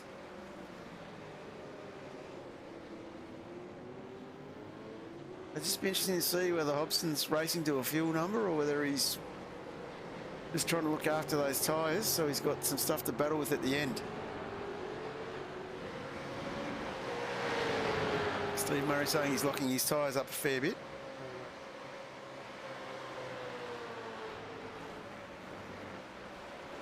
Yeah, seen a few puffs of smoke come out of Brenton's car, and it's no wonder he's got Adam Briggs pushing him 110% at the moment. So, yeah, like Brenton doing a great job. Rarely see him make any big mistakes. So, he's withstood this pressure all through race one, and sure he's got the head to handle it for race two. Absolutely. Very, very classy drivers in this field. Jordan Ross now got a good run on Cam Jones down the front straight. Don't know if he's got enough pace to get there, but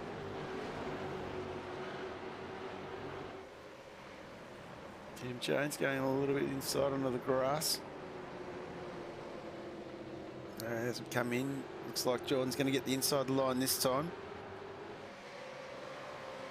Gets the job done. you could see how just that tiny error just cost Cam Jones a spot there.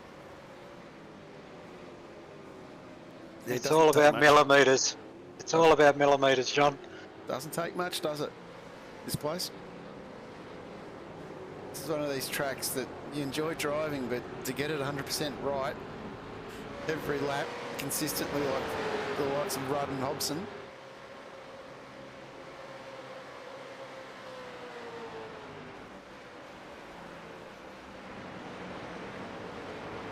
As we come up over Licky Heights, down into MG. Warboy's starting to come into the back of this group here again, as Mesimo gets a drive through for contact with 823 and 654. Left, that was the incident with Schultz, and I think Matty Whitaker, was it? When they were three wide. As Jones looking very racy here. They made the mistake, let Ross pass, and now Jones coming back at him.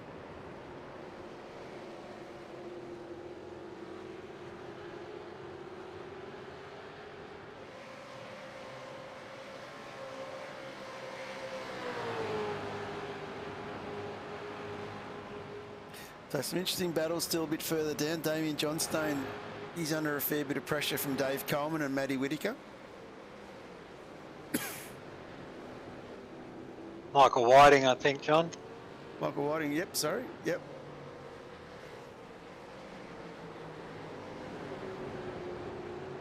Michael Whiting back in there as well, yeah. It's getting passed by Coleman, passing Coleman. Ball Boys just went quickest last lap with a 129.21, so he's absolutely flying at the moment. So he's definitely got himself on the back of this Cam G. Jones battle. And Michael Angus copping a penalty for contact with one of the 9.5 cars and the 823, his own teammate. That was the second of the 3-1 battles that we saw earlier. It's never fun when you take a teammate out. I'm sure he's not happy about that. But,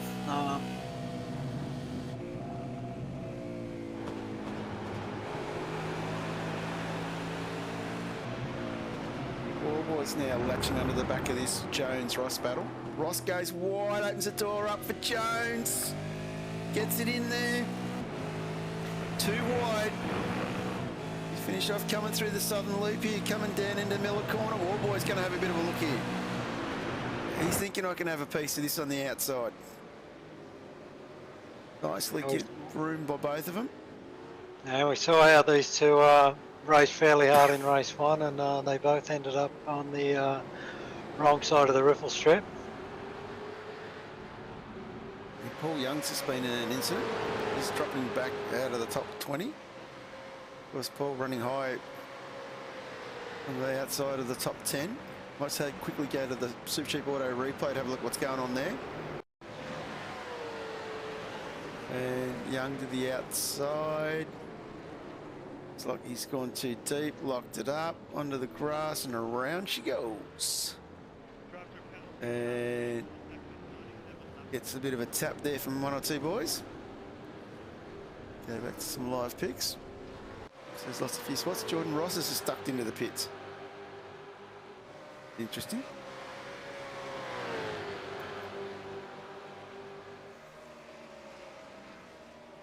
We didn't miss anything there, did we, Mark? Yeah, I'm just wondering whether he didn't take tyres in that first race and they were meant to take tyres, or yeah, I'm not sure what's going on there. Oh, he's definitely in pit lane. Was he just doing a drive-through maybe?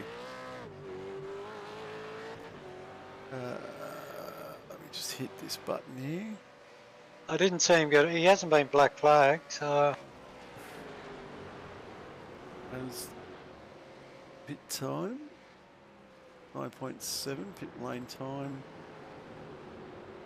37 seconds. So yeah, not sure what the story is there. I'd say maybe that might be it. He didn't stop for tyres in that first one. So that's a bit disappointing for the championship. That's putting all the way back in 22nd spot. Of course, Jordan, the man sitting second in the championship to this bloke who's leading it, Brenton Hobson. And Wallboy sitting third in the championship. So Hobbo here would be rubbing his hands together. Big chance to capitalise. yeah, Paul Young also not having a great night, and he was fourth or fifth in the championship, was he? So he'll be a little bit frustrated tonight as well.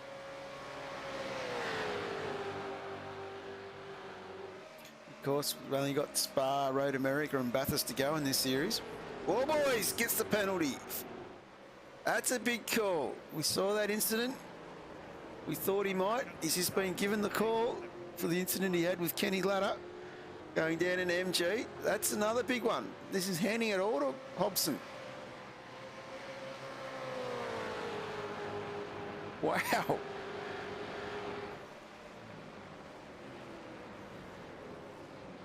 Yeah, big wow, that one.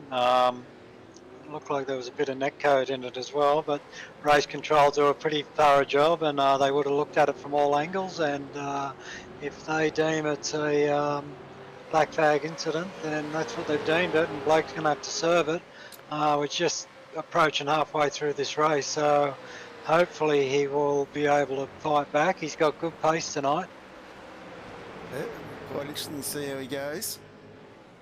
So might just jump back. There's another great little battle pack here down around Dave Kirby.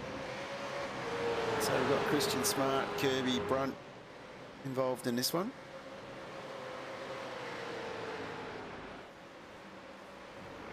And Matty Stewart tacking onto the back of it. Got some great little battle packs.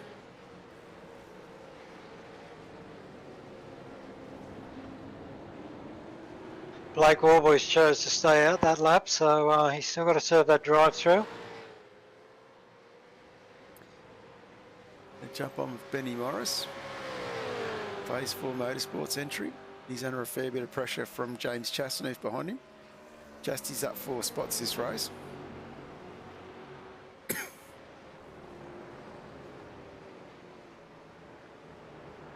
These boys not making it easy for us to pick driver of the day, are they?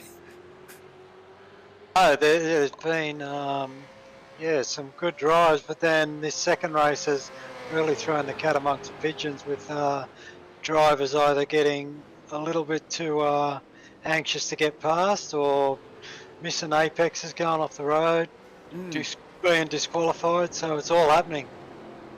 Definitely. And we're only up to lap 12 of 23. It's only just past the halfway mark. As we continue on,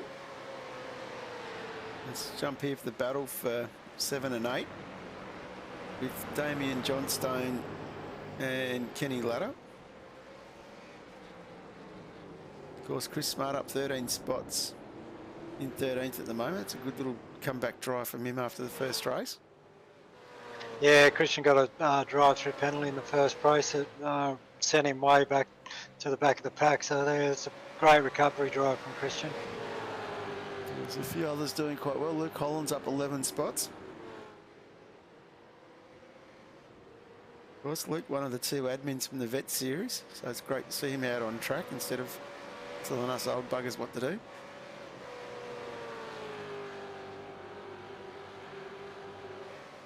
Yeah, look, another one battling back this race. He got a drive through as well in race 1, so good comeback from Luke. Dave Kirby still battling away with Matty Brunt, Matt Stewart. And Blake Warboys has just passed Jones. Jones has gone back 2 spots, so I'm not sure what Cam's just done then. Jamie Dyke getting through there as well, so Warboys still hasn't had that. Jones got his blown motor. Oh no. No. He's been driving quite well tonight. Yeah, he'll be frustrated with that.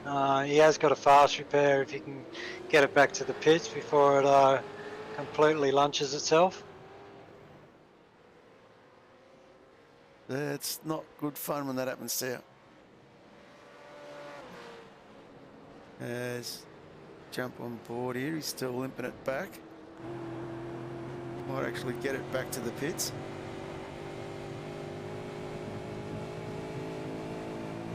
Plenty of smoke trails there. Richie Barella maybe on track. Wallboys has entered the pits as well. Yeah, Blake's serving his drive-through. Double check Richie's not in the car. No, he's not. Jump back on Dylan.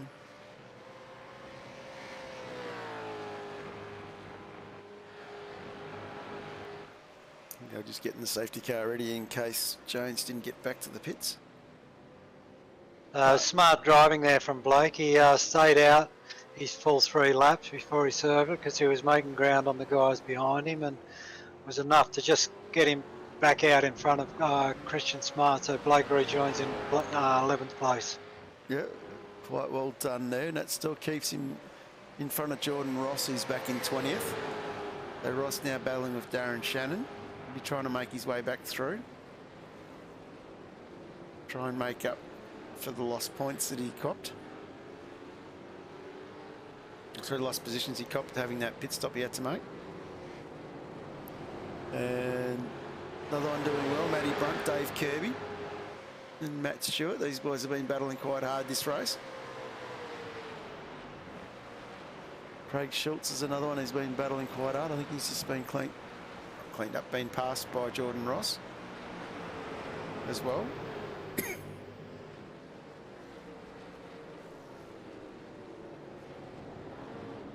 As we tick over lap 15 of 23. Ben Morris under a bit of pressure from James Chastity, so Chastity on the move.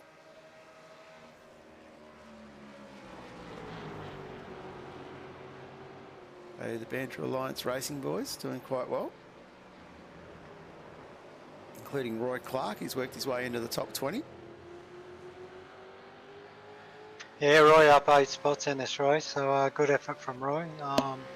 Got Jordan Ross behind him, so I expect Jordan will put some pressure on him. That was a big squeeze from Morris there. Chastity managed to get the car through the most smallest of gaps as we go through Siberia. Still side by side. Morris getting the power down. Great little battle with these two.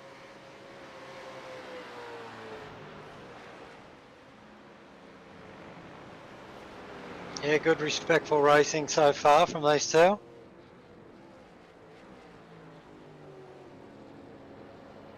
Just come down through MG. You can see Chastity trying to get on the inside there, not quite able to pull it up. For a good drive now, coming down onto the Gardner Straight. Tucking in under behind the rear wing here of Ben Morris. Phase 4 motorsport entry.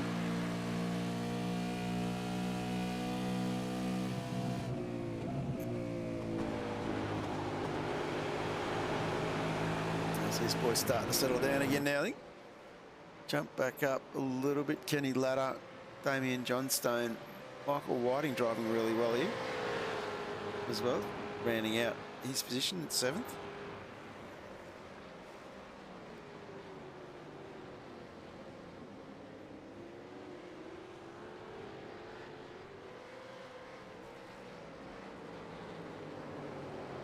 Yeah, Michael Whiting doing a great job to latch on the back of Kenny Ladder and Damien Johnson.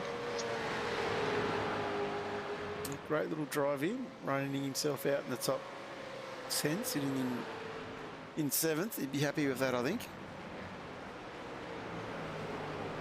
Yeah, we saw last season with Michael, he was always in and around that top 8 race after race, and I think he ended up with a pretty reasonable spot in the championship in the end. He hasn't quite been as consistent this season. He's had a bit of bad luck, but he's still driving very well tonight.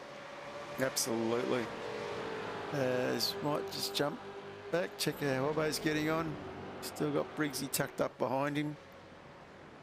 Our championship leader sitting in second spot at the moment. Dylan Rudd from 95 Sim Sports got himself 2.5 seconds up the road. Great drive from Dylan.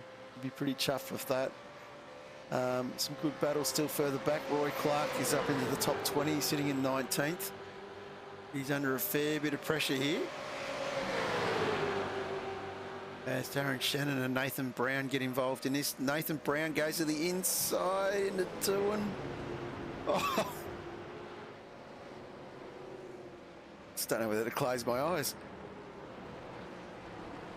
May as well, they both have. Schultz there in front a bit loose. Brown now into the top 10, got himself past Roy Clark.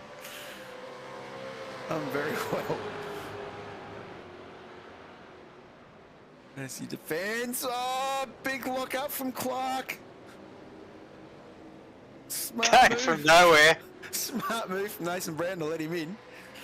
Not turning into that. I know we should be looking further up the field. This is a great little battle. Nice little tap there of Brown now from Shannon. These Banter Alliance boys, they definitely taking it to Nathan Brown here. All right, we'll jump our way back up. Jordan Ross is on the move again. Trying to work his way past Matt Stewart.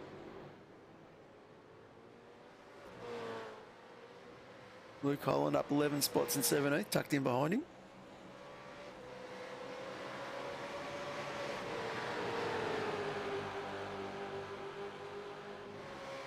And Ben Morris now under all sorts of pressure from Chastity. Still, these two been within 0.1, 0.2 of a second all race.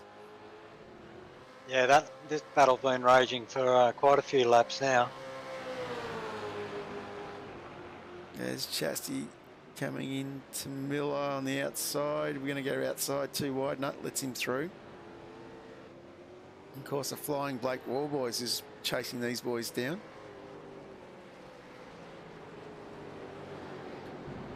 Last lap for a Warboys was 1:29.8, and this Morris Chastanev battle was a 1:30.2.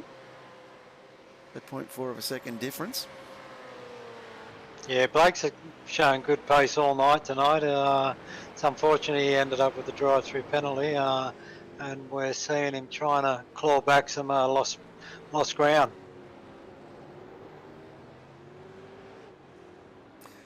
Absolutely good going. And Jordan Ross still battling out, coming in MG. Still can't get the job done. This is great driving from Dave Kirby.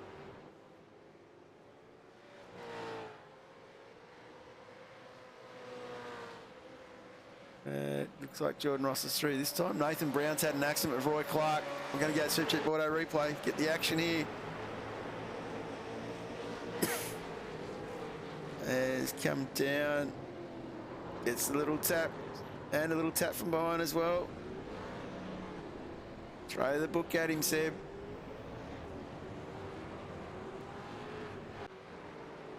Those guys are having a good little battle there. Shows the difference between the boys up the front and the boys up the back, I guess.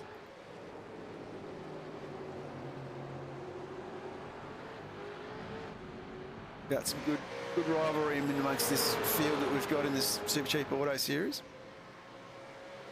Yeah, good rivalries, but good sports as well. So nothing untoward in any of that. Just hard racing. And speaking of hard racing, Michael Whiting now putting a lot of pressure on Kenny Ladder.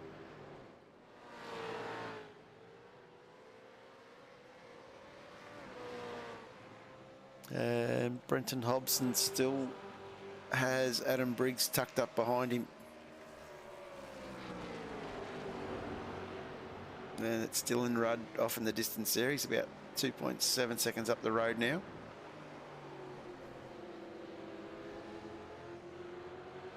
So absolutely flying.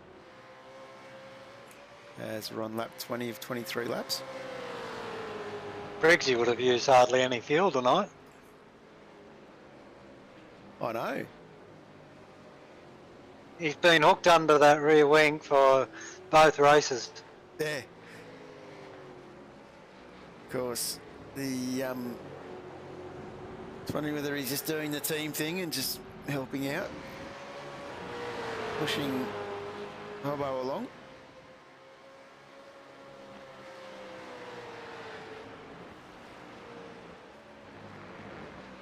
Of course, our season 3 champion,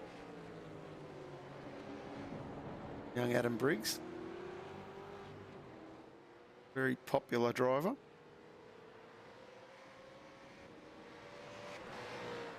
So what just dropped back? Have a look at this Matt Stewart, Dave Kirby, Luke Holland battle. Of course, Jordan Ross has been through past these guys. He's got himself up into 13th.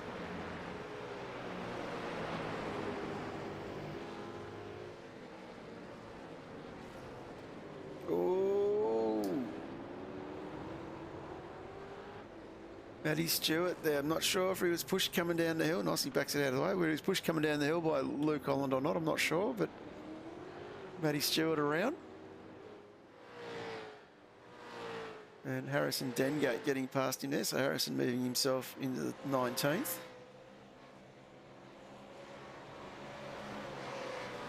The young age. As we jump back up. Boys starting to spread out a bit here.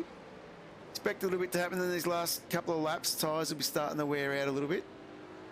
Yeah, 3 laps to go. People will be defending hard. People will be trying to make moves. So, yeah, it's all going to happen now. It was a bit of bad luck there for Matty Stewart.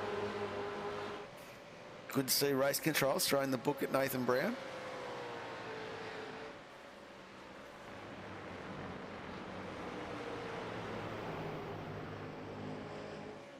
Probably discussing a series ban. Lifetime. Remove that caterpillar off your lips, son, or you're out. Nathan will be frustrated with that. He's had a good night, and yeah, he's just a little bit ambitious there, and yeah, he'd be really frustrated. Oh, absolutely. Just looking at the webcam video, he's not smiling like he usually does.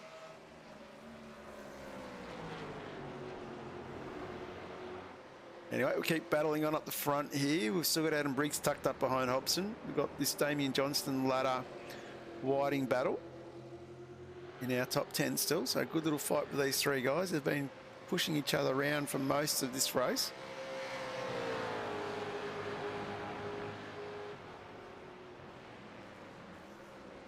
Yeah, Dylan's been able to carve out a bit bigger lead than the previous race, so I'm not sure if he tweaked the setup or he's just had a better run this time round. Yeah, that's the thing. He's just got to battle away. And I think this time round, you haven't had the safety car bunch him back up again. He hasn't had to fight his way past a Jordan Ross. So I guess he's been able to just control his pace and control his tyres and control the race. As he's about to come round now and start our white flag. Last lap of tonight's proceedings. And it has been an absolutely dominant performance from Dylan Rudd. The 9.5 faithful out there would be pretty happy with this result, I think. Oh yeah, and rightly so. Dylan's had an exceptional night. He's driven flawlessly from start to finish in both races and qualifying. So he's certainly done everything he's needed to do. But saying that, Brenton Hobson done everything he's needed to do to maintain that championship lead as well. Absolutely. He's dominated with that. Considering his nearest rival is back in 13th, and then his nearest rival after that is back in 10th. He's got to be pretty chuffed with his results tonight. Yeah, I think tonight for the for these 2 races, it's all been all about the championship for Brenton. He hasn't been able to go with Dylan, and he's just managed his racing exceptionally. Absolutely, been awesome driving. Been awesome driving all around. We haven't seen a few little incidents, but it's all been a culmination it's all been due to the fact that we've had such close racing all night. You know, these guys have been going lap after lap after lap, side by side for quite a few laps. So you do expect a few cars to tap each other during those sorts of things. But as we come round onto the Gardner Straight for the last time, it is our race winner and night winner, Dylan Rudd, bringing it home from Brenton Hobson in second, Adam Briggs in third. That rounds out our podium. Jamie Dyke's going to finish fourth. That's a great drive from Jamie. Tammy Johnstone in fifth. Sixth will be Kenny Latta. Seventh, Michael Whiting. Dave Coleman, Chasty in ninth. Blake Warboys will round it out in 10th. Ben Morris in 7th. Christian Smart up 14 spots in 12th. And Jordan Ross 13. Brunt, Kirby, Holland, Schultz, Dengate, Shannon and Stewart round out the top 20. And I guess my first question is, Mark, who have you got for driver of the day? I normally look for someone during the field, but tonight I'm giving it to Dylan Rudd because he just had such an exceptional night. He never put a foot wrong anywhere throughout the night. So for me, Dylan gets my nod tonight. Yeah, absolutely. That was one of the most dominant drives I've seen here, apart from when we've had James Scott, and James usually has some issues with getting off the line at the moment. So apart from that, it's probably one of the most dominant performances I've seen in a while, which, you know, he should be proud of himself. He has, as we know, he does drive well here at I'm having a bit of fun. He does drive well here at Phillip Island, and he's just continued with that dominance. Yeah, we've seen Dylan over the course of this series this year, like run at the very front of the packs, and yeah, he's a great young driver, and he's just getting better and better each week. Absolutely. And it just shows the quality of guys we've got in that 9.5 Sim Sports team. And I know that a few new faces have joined there in the last couple of weeks as well. So they're definitely building as a strong team and developing some good drivers as young drivers coming through. Just hats off to Sean McNamara for doing what they're doing there. Yeah, absolutely. And shout out to Brenton Hobson too. Managed himself very well tonight. He's got the championship to think of. And another one, he didn't put a foot wrong all night, under all sorts of pressure the whole night from Adam Briggs, and yeah, just managed his racing exceptionally well, and just goes to show you what a quality driver he is. Oh, absolutely. Absolutely. Lots of bad luck stories tonight as well. You know, who can I pick out? Cameron Jones, who popped a motor when he was in 4th position. He had a good run in race 1, finished in 4th, and was sitting 4th in that race. You know, so yeah, lots of bad luck stories, but lots of good comebacks in that race as well. Absolutely. The boys have definitely kept race control busy as well. Good to see. And next week we roll off to Spa, so we'll sort of go under one of the bigger tracks, and that's going to be quite interesting to watch because Spa's quite well known for its off tracks. Quite interesting to see how we tackle that for some of these guys, particularly as we start to wind down the championship. We might bring in our second place getter, and we'll bring in our race winner. We'll start from the bottom. We'll bring in our race winner, Dylan Rudd. Try again. Dylan, congratulations on winning, mate. That was an awesome drive. Thank you. You just dominated, to be honest. We were a little bit worried in race 1 when Jordan came out in front of you. Oh, I kind of knew what happened, so yeah, I wasn't too worried. You just seem to have an affinity with this track. You just like last time we were here, you just drove so well. And then Scops, you seem to just dominate here as well. I'll perform really well here. So what's any tricks you can share for Phillip Island? Oh, I don't know. I just really enjoy driving this track, and yeah, just suits me really well. Cars car setup's really good around here, and yeah, just have the speed for some reason. Not too sure why, but yeah. That's awesome. Anyone you want to give a shout out to, mate? Oh yeah, just all the guys in 95 Sim Sport and all our sponsors, Racecraft Simulations, Turn and Race Apparel, RSW Graphics, Racing Years, Customer Protection, Cutting Edge Tracks, and RB Media. Awesome, mate. And just so you know, something that we haven't done, you're the first guy to actually win and also get driver of the day as well, because your performance was really just pure domination. Awesome. Cheers to that guy. That's really cool. Yeah, we'll bring in our second place man, Brenton Hobson. Hobbo, congratulations on P2, mate. Thank you. I'll take it. Looked like you were driving for the championship, mate. You were definitely not putting a foot wrong as Blake and Jordan fell down the timing tower. I was driving the wheels off it, John. I think we missed it a little bit. Our car was not particularly great. And Phillip Island, although it's a track I enjoy racing at and I'm fairly consistent at and not bad at, I don't have really good speed here. So for me, it was always going to be about just put your best foot forward, be as smart and safe and consistent as you can, and try and pull off the best points night that you possibly can. I mean, Dylan was just a little bit quicker, and that was all there was to it. I mean, I couldn't do anything with it. So credit to him, he did a great job, and the rest of the night was just about trying to not get run over by anybody and salvage a decent night. Oh, you've done that, mate. You've done really well. You should be pretty chuffed with that one. And I think with only 2 races to go now, it's all eyes to the end, I think.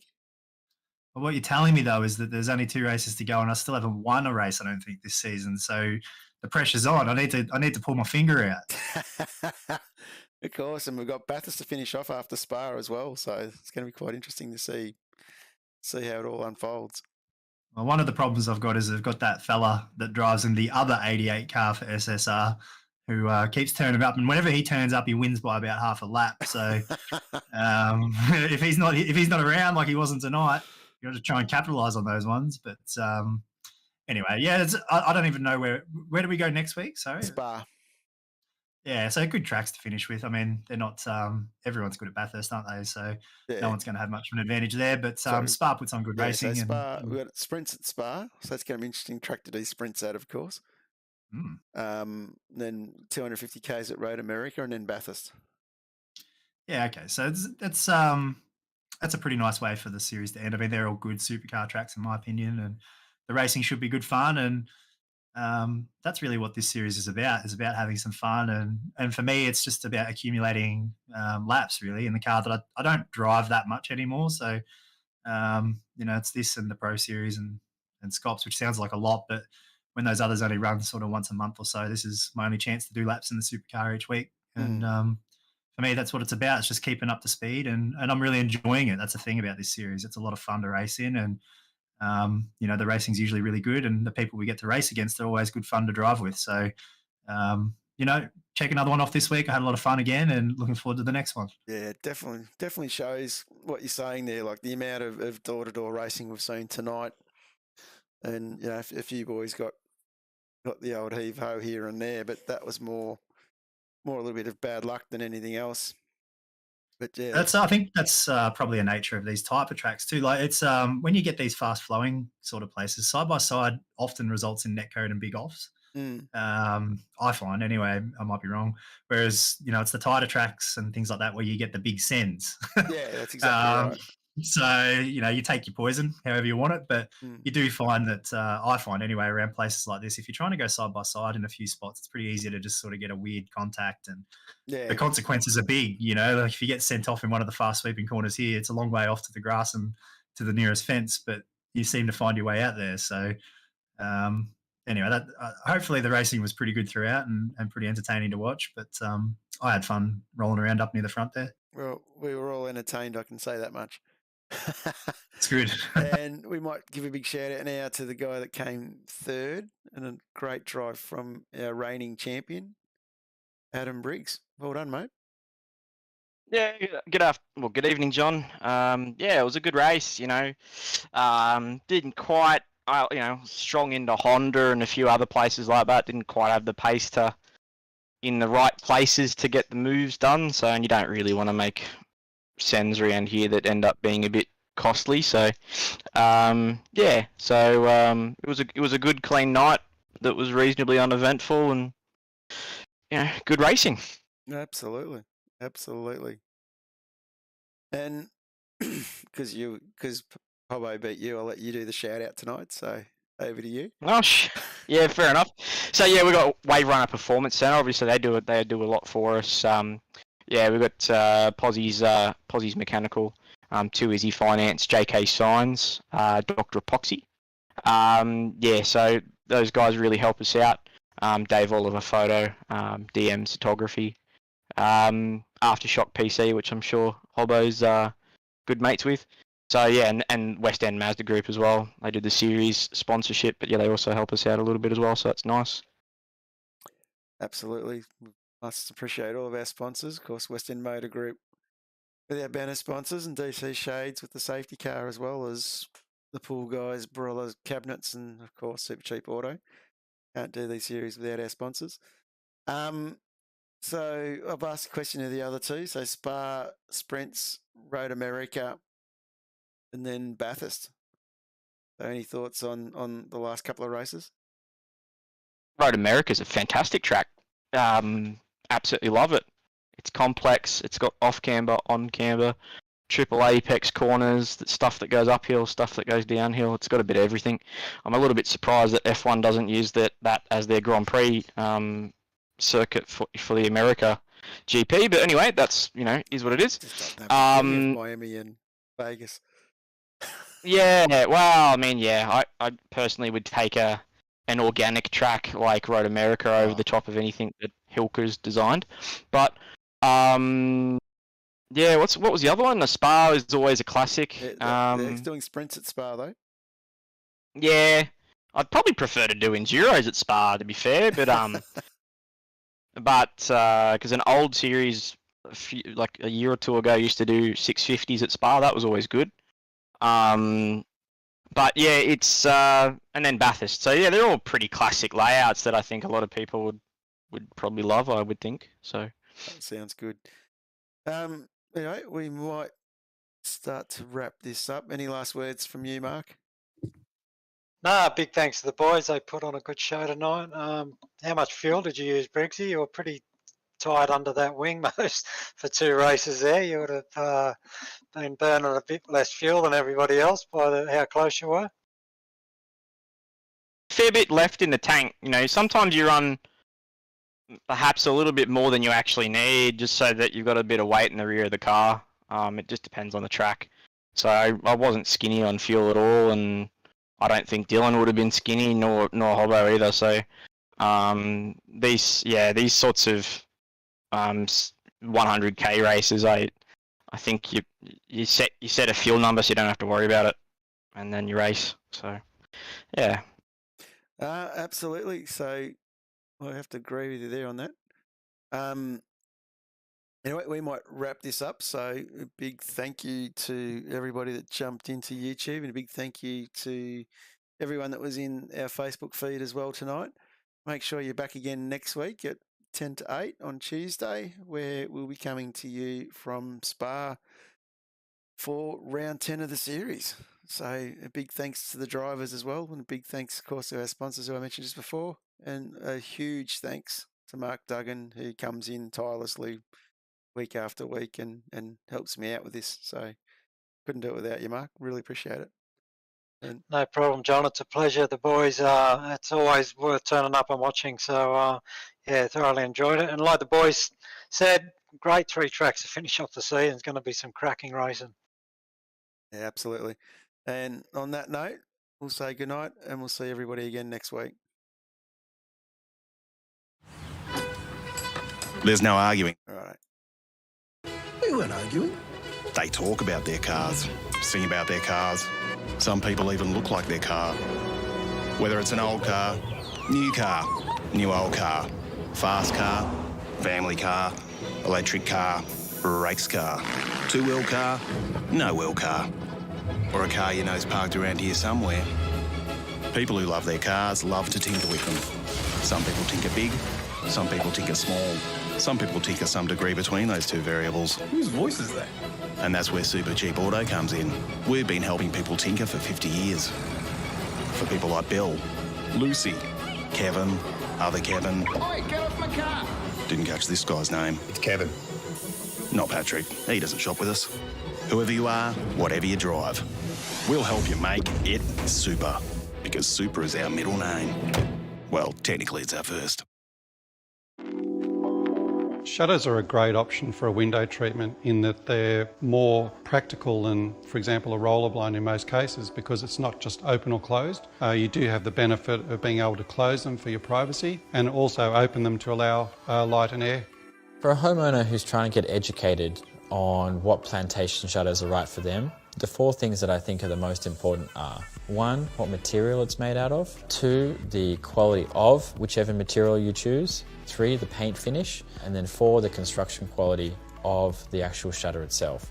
High Profile is a solid timber product for a start. A lot of our competitors use a composite or what they call a laminated style or a laminated louver. Timber is very inherent with distortion and bowing, so we engineer the product, we finger joint the product to get maximum yield from the material, plus also to reduce the distortion. Probably one of the main differences with our product is it's actually a solid wood. You can rely on the fact that what you're buying is not a veneer and it will not fall apart. We then coat the material in a polyurethane top coat. The benefit of the polyurethane is it's quite flexible and it looks great and it's very long lasting. So the product has the benefit of light control and privacy. Whenever you're looking at your timber shutters, you want something that has been made from scratch and then finished as a whole unit. Will give you the best quality finish for the product as a whole.